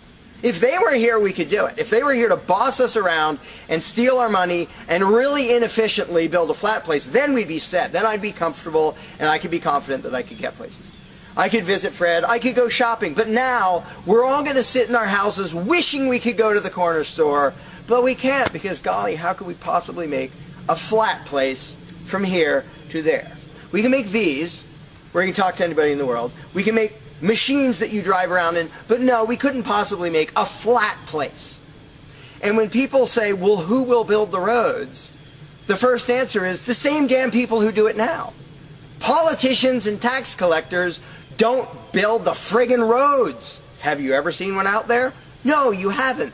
They steal our money, waste most of it, do all their corrupt games, and then they pay other people. Here's an idea. How about if we pay those other people who actually build the stinking road?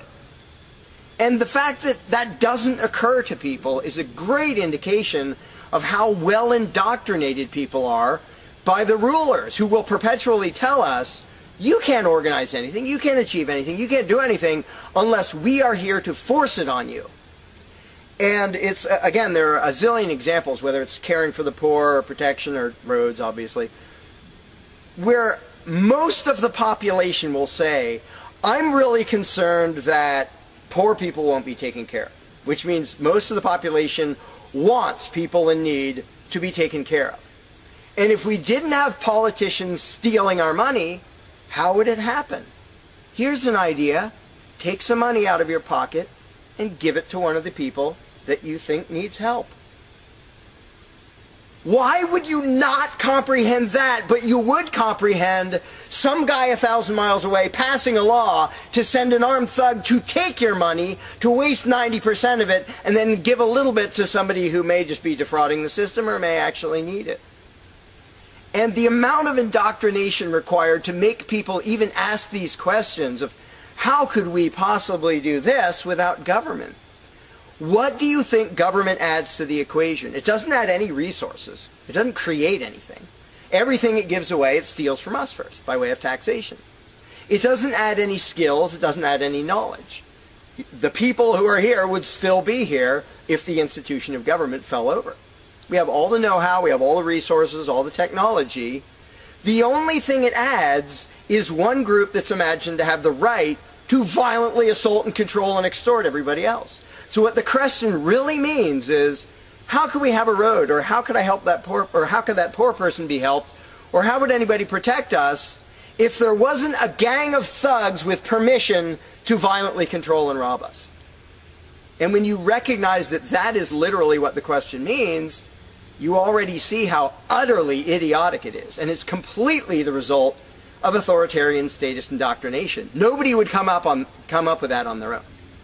And you obviously don't see that with the example of food or cars or cell phones or anything else. Nobody says, we won't be able to talk to each other unless there's a gang of thugs that's allowed to boss us around and steal our money. And just economically, how stupid do you have to be to think that's a good idea? Here are your choices. Let's do this. I'll give you these two choices for how you will be fed from now on. Either you can go spend your own money wherever you want. You can go to the supermarket or the local this or the local grocery, whatever you want. You can go decide what you want, and they'll tell you the price. You decide what you're going to buy and how much. And you can go to different places and you can shop around and you can do all that. That's option number one. But let me warn you, option number one does not give any guarantee that you will be fed.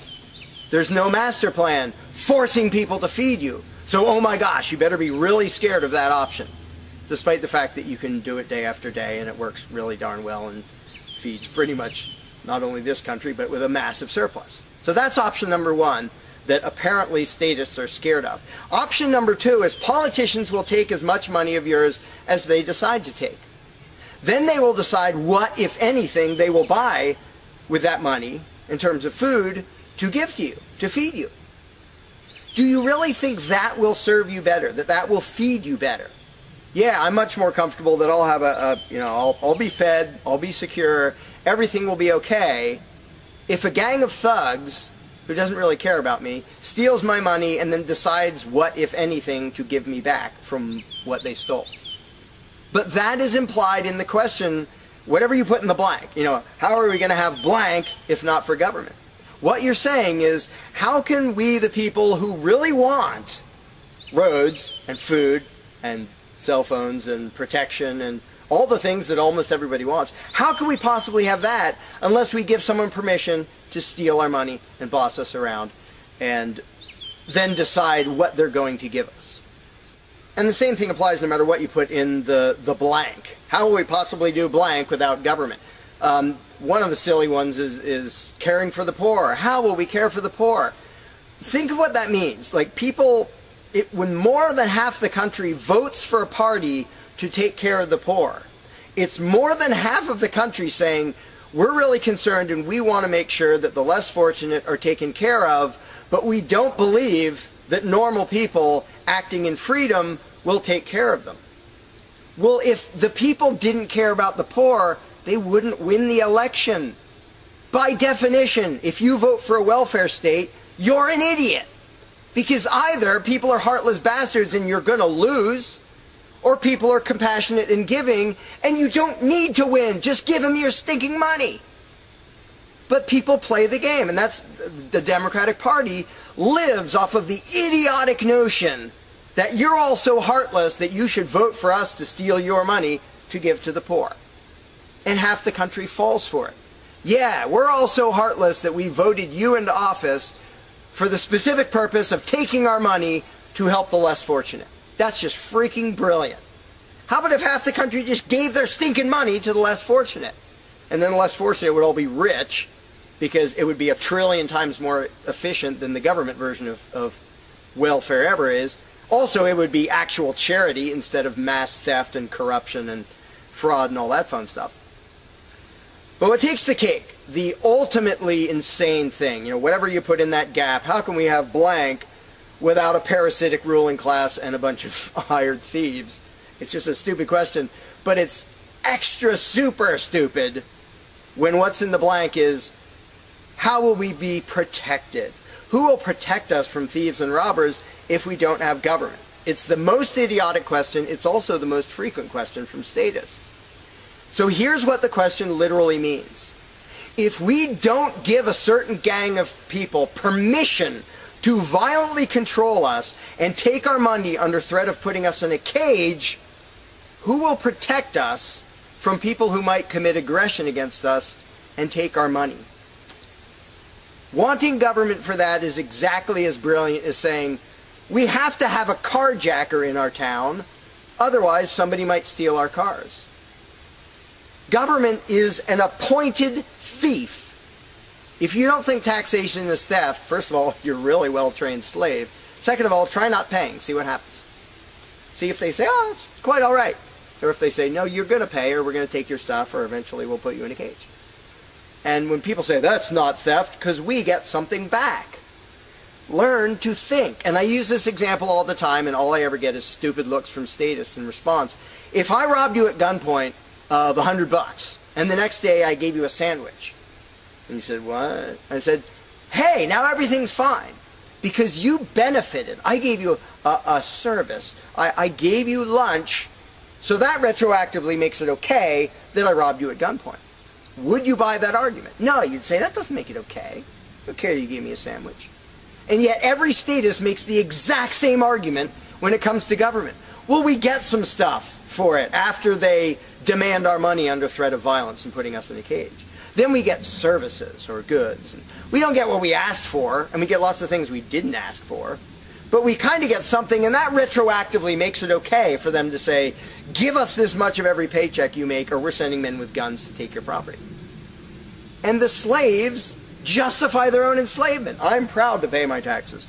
I'm proud to get robbed by a parasitic ruling class and get a little bit back and feel good about it. Like, not only is that legitimate and justified, but I feel proud that I let myself get robbed by a bunch of crooks and parasites. But again, the ultimate thing is protection. When people say, who will protect us from aggressors and thugs and thieves, if we don't have a government, even though what government is, by its very nature, is a gang of aggressors and thugs and thieves. They issue commands. Every law they pass is a command backed by a threat of violence. You have to do this. You're not allowed to do that. Here are the nasty things we will do to you if you get caught disobeying. I mean, everybody knows that, even though they don't usually say it in terms that blunt and honest and accurate.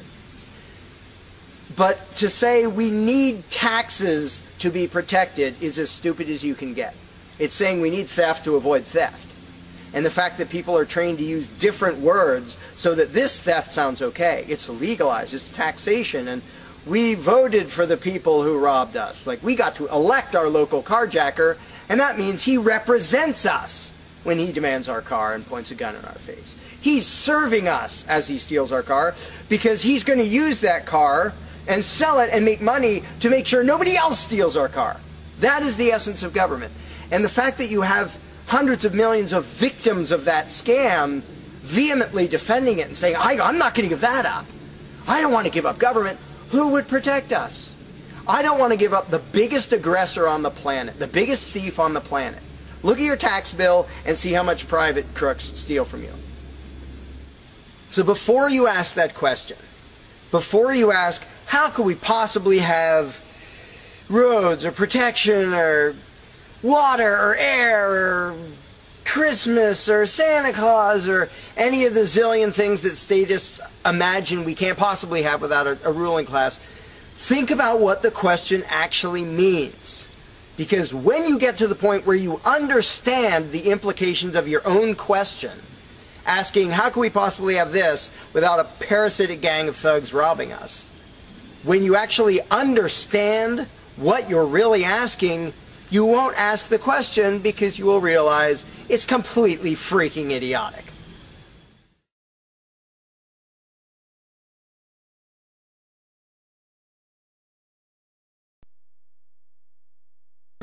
Hey, Larkin Rose here.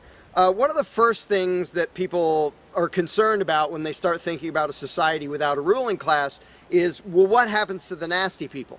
Whether you're talking about people who are just kind of negligent or inconsiderate, play their music too loud at night or leave their trash lying around the woods or whatever it is, all the way up to people who run around attacking and murdering people. So people say, well, what would happen to them? What would we do about that?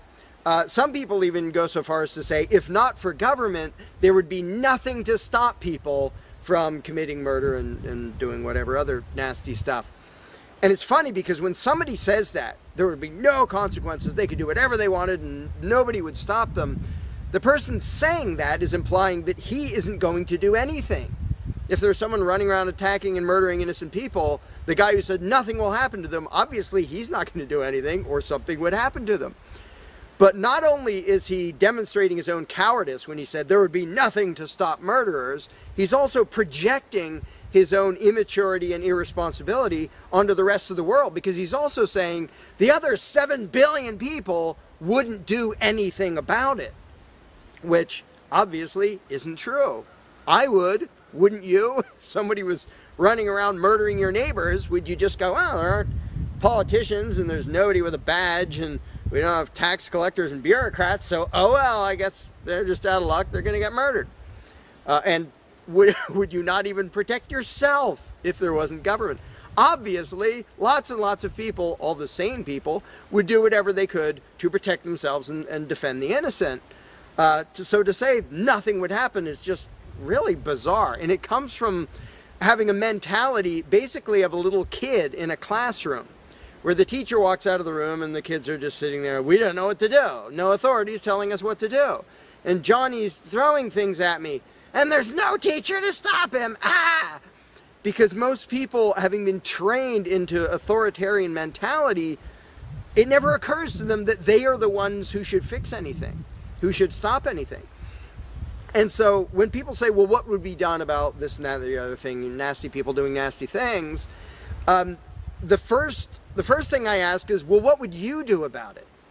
Because people are so into the mentality that there has to be some master plan and some authority who writes down the law of here is what will be done with those people, that people don't think in terms of, well, what would I do about it? which is why I always ask people, well, what would you do about it? You're a person just as much as me and just as much as the other 7 billion. What would you feel justified in doing if somebody was polluting or playing their music too loud at night or running around murdering people or whatever in between you can think of?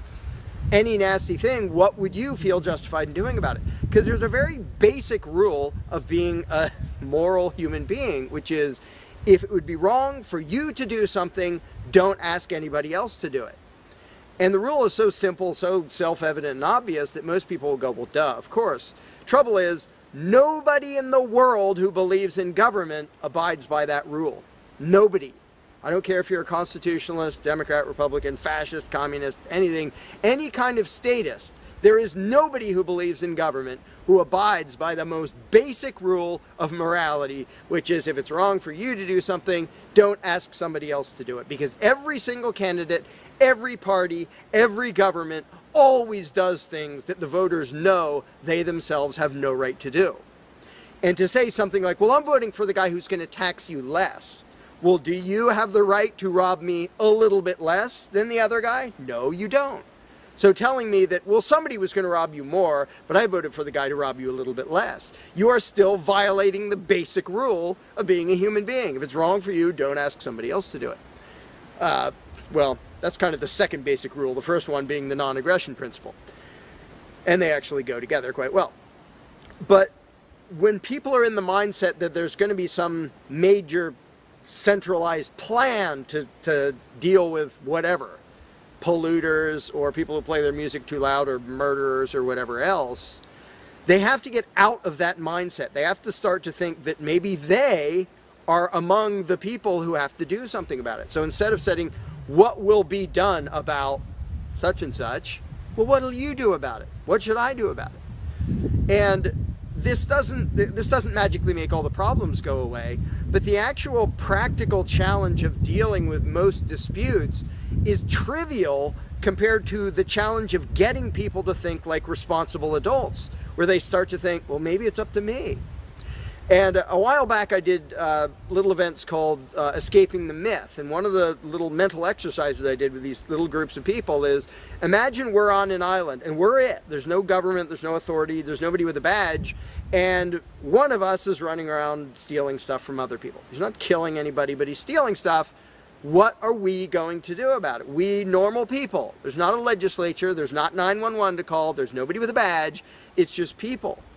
And so with that specific example, I would ask people, so what do we do?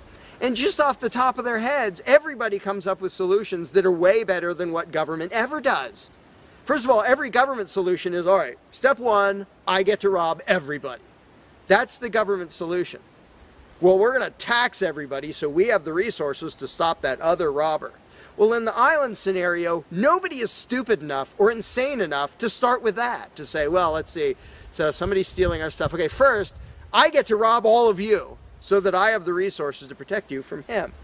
Nobody is that insane. Everybody is insane enough to believe that who believes in government. And I did for many years. I was stupid enough to actually think that it was rational and moral to advocate mass extortion in order to protect people. And that's just stupid.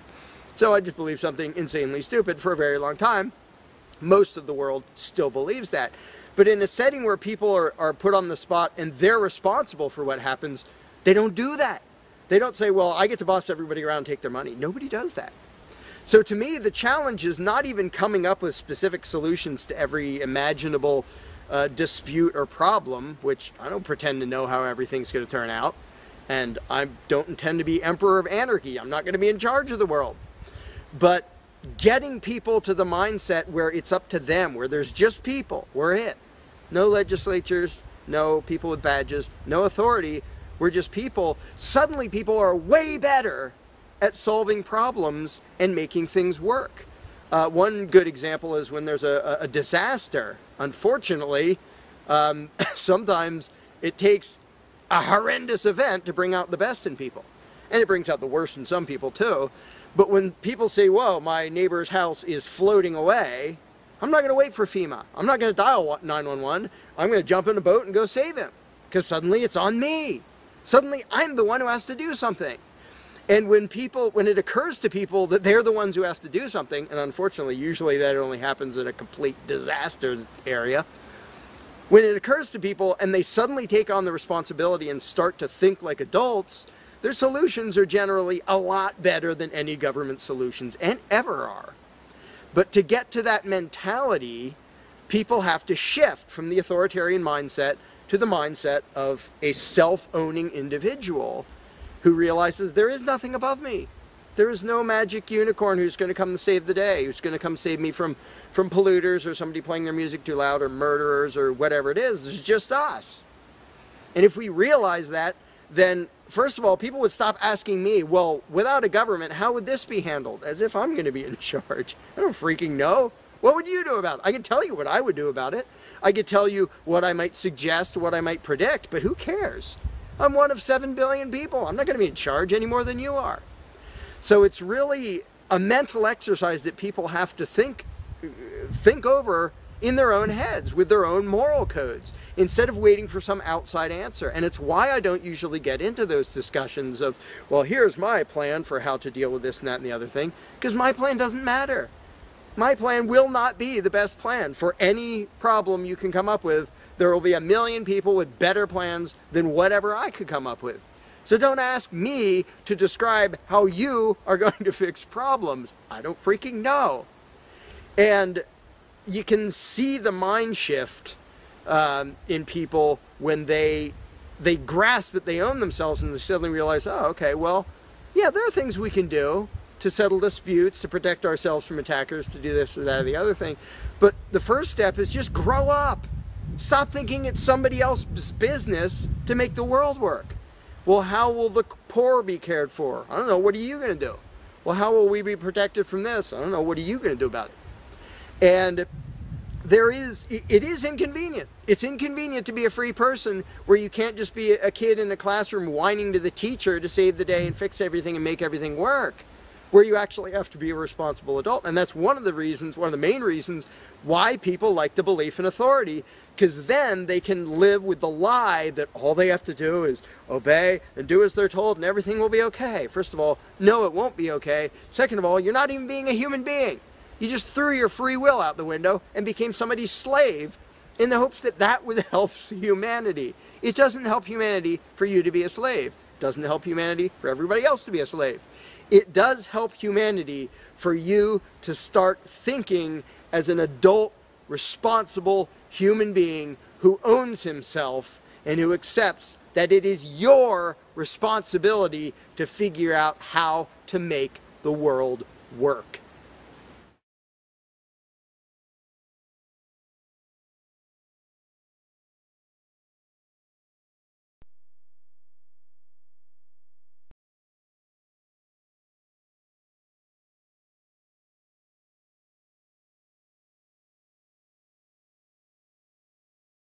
You cannot begin to imagine in how many ways the world is the opposite of what you have been taught to believe. You see the guy who sells drugs to willing customers so he can feed his family as the scum of the earth, while you see the hypocrite who gives away stolen money in the name of government as a saint.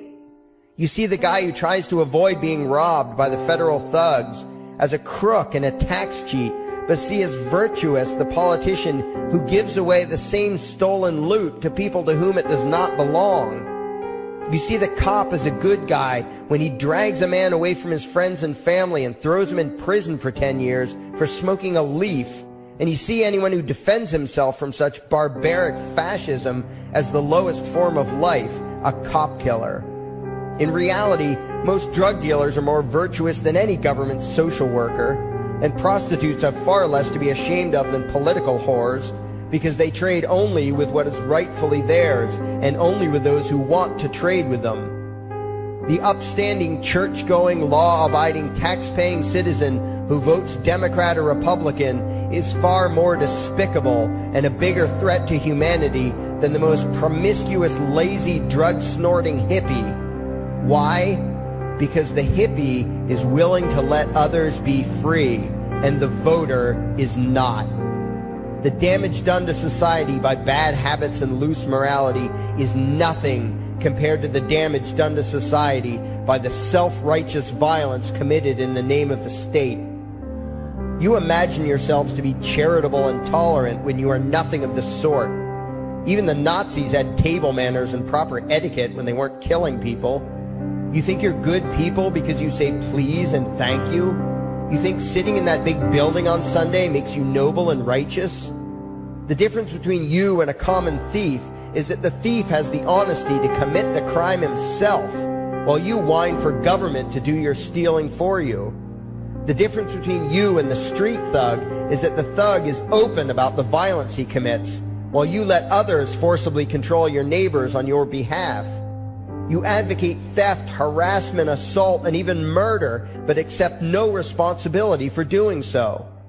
You old folks want the government to steal from your kids so you can get your monthly check. You parents want all your neighbors to be robbed to pay for your kids' schooling. You all vote for whichever crook promises to steal money from other people to pay for what you want. You demand that those people who engage in behaviors you don't approve of be dragged off and locked up, but feel no guilt for the countless lives your whims have destroyed. You even call the government thugs your representatives, and yet you never take responsibility for the evil they commit. You proudly support the troops as they kill whomever the liars in D.C. tell them to kill, and you feel good about it. You call yourselves Christians or Jews or claim to follow some other religion, but the truth is what you call your religion is empty window dressing. What you truly worship, the God you really bow to, what you really believe in, is the state. Thou shalt not steal, thou shalt not murder, unless you can do it by way of government. Then it's just fine, isn't it? If you call it taxation and war, it stops being a sin, right? After all, it was only your God that said you shouldn't steal and murder, but the state said it was okay. It's pretty obvious which one outranks the other in your minds. Despite all the churches, synagogues, and mosques we see around us, this nation has one God and only one God, and that God is called government. Jesus taught nonviolence and told you to love your neighbor, but the state encourages you to vote for people who will use the violence of government to butt into every aspect of everyone else's life. Which do you believe? To those about to stone a woman who had committed adultery, Jesus said, "Let him who is without sin cast the first stone." But the state says it's perfectly fine to lock someone up if they do something you find distasteful, such as prostitution. Which do you believe? The Christian God says, "Thou shalt not covet," but coveting is the lifeblood of the beast that is the state. You are taught to resent, despise, and hate anyone who has anything you don't have. You clamor for the state to tear other people down, steal their property, and give it to you. And you call that fairness. The Bible calls it coveting and stealing. You are not Christians. You are not Jews. You are not Muslims. And you certainly aren't atheists. You all have the same God, and its name is government. You're all members of the most evil, insane, destructive cult in history. If there ever was a devil, the state is it, and you worship it with all your heart and soul. You pray to it to solve every problem, to satisfy all your needs, to smite your enemies, and to shower its blessings upon you. You worship what Nietzsche called the coldest of all cold monsters, and you hate those of us who don't. To you, the greatest sin is disobeying your God, breaking the law, you call it, as if anyone could possibly have any moral obligation to obey the arbitrary commands and demands of the corrupt, lying, delusional megalomaniacs who infest this despicable town. Even your ministers, priests, and rabbis, more often than not, are traitors to their own religions, teaching that the commands of human authority should supersede adherence to the laws of the gods they say they believe in. Several years ago, I heard one pompous evangelical jackass in particular pontificating on the radio that anyone who disobeys the civil authority, be it a king or any other government, is engaging in rebellion against God. Those were the exact words he used. What if the government is doing something wrong? Well, this salesman for Satan opined, that is the business of those in government, and you are still obligated to obey. Everywhere you turn, be it the state or the church, the media or the schools, you are taught one thing above all else, the virtue of subjugating yourselves to mortals who claim to have the right to rule you. It is sickening the reverence with which you speak of the liars and thieves whose feet are so firmly planted on your necks. You call the congressmen and the judges honorable, and you swoon at the magnificence of the grandiose halls they inhabit, the temples they built to celebrate the domination of mankind. You feel pride at being able to say you once shook a senator's hand or saw the president in person. Ah, yes, the grand deity himself, His Royal Highness, the President of the United States of America. You speak the title as if you're referring to God Almighty. The vocabulary has changed a bit, but your mindset is no different from that of the groveling peasants of old who bowed low, faces in the dirt, with a feeling of unworthiness and humility when in the presence of whatever narcissist had declared himself to be their rightful lord and master. The truth of the matter, back then and today, is that these parasites who call themselves leaders are not superior beings. They are not great men and women. They are not honorable. They're not even average. The people who earn an honest living, from sophisticated millionaire entrepreneurs to illiterate day laborers doing the most menial tasks you can imagine, those people deserve your respect. Those people you should treat with courtesy and civility. But the frauds who claim the right to rule you and demand your subservience and obedience, they deserve only your scorn and contempt. Those who seek so-called high office are the lowest of the low. They may dress better, have larger vocabularies, and do a better job of planning out and executing their schemes, but they are no better than pickpockets, muggers, and carjackers. In fact, they are worse, because they don't want to rob you of just your possessions. They want to rob you of your very humanity, deprive you of your free will, by slowly leeching away your ability to think, to judge, to act, reducing you to slaves in both body and mind. And still you persist in calling them leaders. Leaders? Where is it that you think you're going exactly that would require you to have a leader? If you just live your own life and mind your own damn business, exercising your own talents, pursuing your own dreams, striving to be what you believe you should be, what possible use would you have for a leader? Do you ever actually think about the words that you hear, the words that you repeat? You parrot oxymoronic terms such as the leader of the free world, even pretending for a moment that there is some huge journey or some giant battle that everyone in the entire nation is undertaking together that would require a leader. Why would you ever think, even for a moment, that the crooks that infest this town are the sort of people you should listen to or emulate or follow anywhere? Somewhere inside your mostly dormant brains, you know full well that politicians are all corrupt liars and thieves, opportunistic con men, exploiters, and fearmongers. You know all this, and yet you still speak as if you are the ones who are the stupid, vicious animals, while the politicians are the great, wise role models, teachers, and leaders without whom civilization could not exist. You think these crooks are the ones who make civilization possible? What belief could be more absurd? Yet when they do their pseudo-religious rituals, deciding how to control you this week, you still call it law, and continue to treat their arbitrary demands as if they were moral decrees from the gods that no decent person would ever consider disobeying. You have become so thoroughly indoctrinated into the cult of state worship that you are truly shocked when the occasional sane person states the bleeding obvious. The mere fact that the political crooks wrote something down and declared their threats to be law does not mean that any human being anywhere has the slightest moral obligation to obey.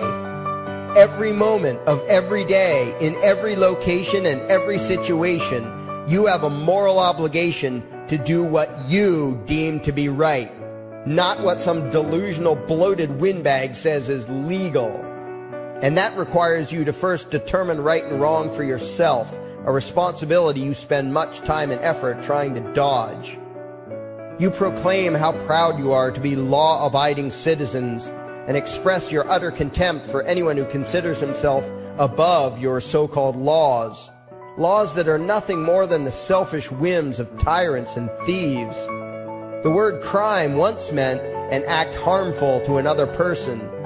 Now it means disobedience to any one of the myriad of arbitrary commands coming from a parasitical criminal class.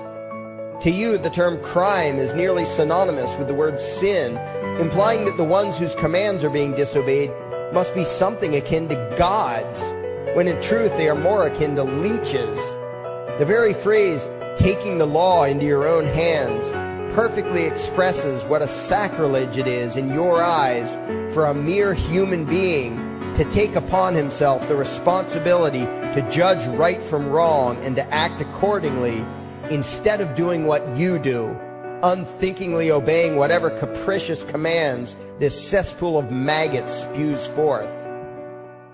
You glorify this criminal class as lawmakers and believe that no one is lower than a lawbreaker, someone who would dare disobey the politicians.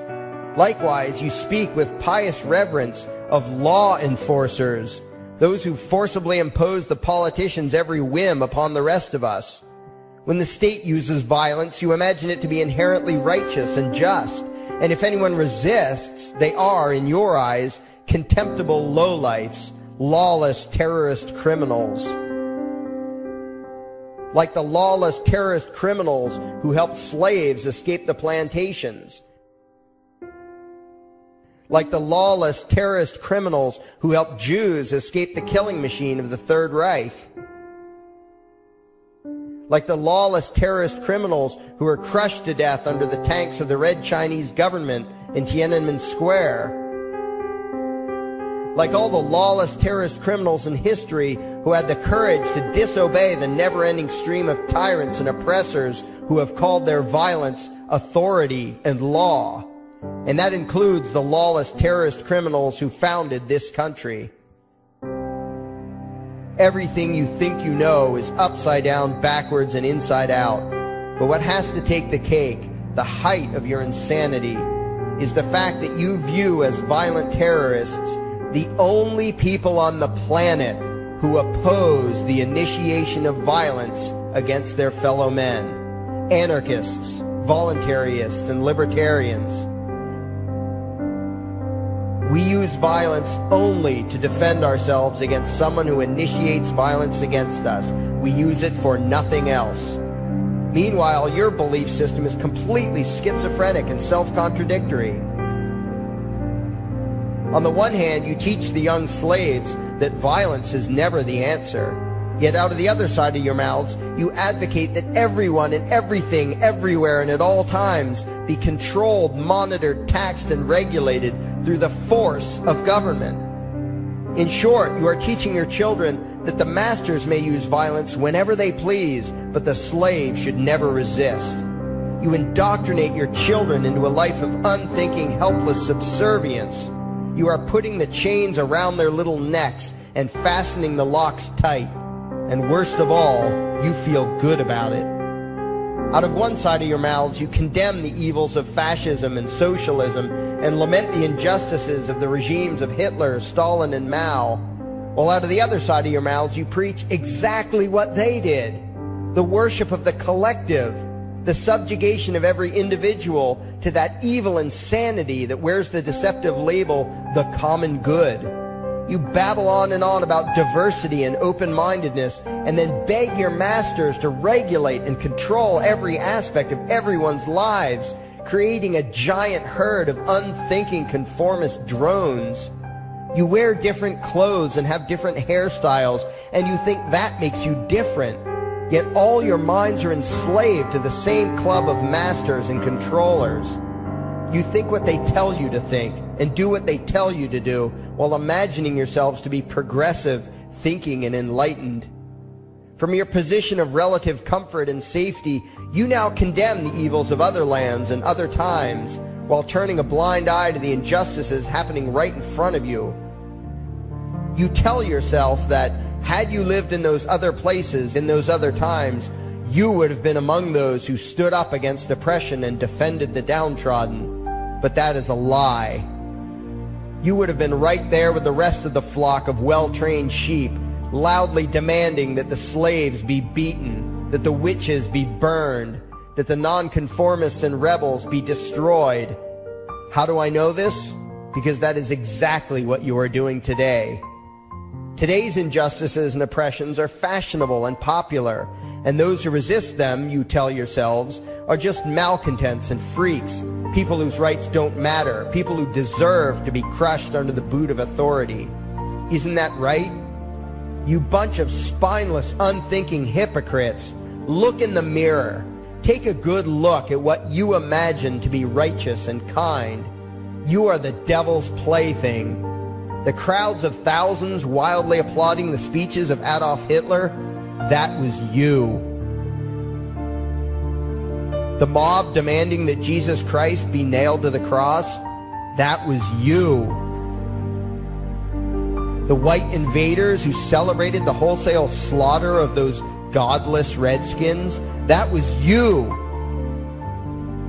The throngs filling the Colosseum, applauding as the Christians were fed to the lions, that was you. Throughout history, the perpetual suffering and injustice occurring on an incomprehensible scale, it was all because of people just like you. The well-trained, thoroughly indoctrinated conformists, the people who do as they're told, who proudly bow to their masters, who follow the crowd, believing what everyone else believes and thinking whatever authority tells them to think. That is you. And your ignorance is not because the truth is not available to you. There have been radicals preaching it for thousands of years. No, you are ignorant because you shun the truth with all your heart and soul. You close your eyes and run away when a hint of reality lands in front of you. You condemn as extremists and fringe kooks those who try to show you the chains you wear because you don't want to be free. You don't even want to be human. Responsibility and reality scare the hell out of you, so you cling tightly to your own enslavement and lash out at any who seek to free you from it. When someone opens the door to your cage, you cower back in the corner and yell, "Close it, close it." Well, some of us are finished with trying to save you. We've wasted enough effort trying to convince you that you should be free. All you ever do is spout back what your masters have taught you, that being free only leads to chaos and destruction, while being obedient and subservient leads to peace and prosperity. There are none so blind as those who will not see. And you nation of sheep, would rather die than see the truth.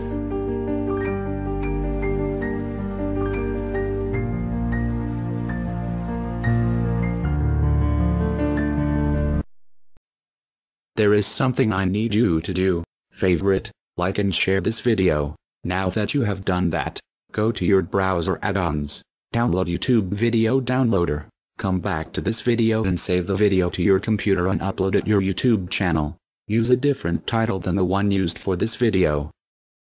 Please follow those instructions and add the video on your YouTube channel to help spread the message.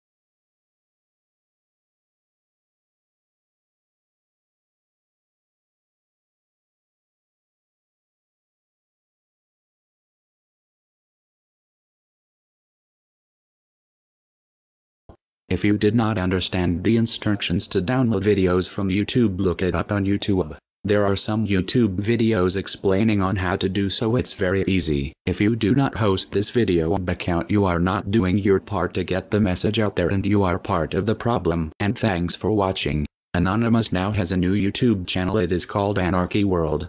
To find our new YouTube channel, you need to type in Anarchy World in the official YouTube search bar. There are no spaces in Anarchy World. Do not type it in the address bar because you will find a different YouTube channel called Anarchy World.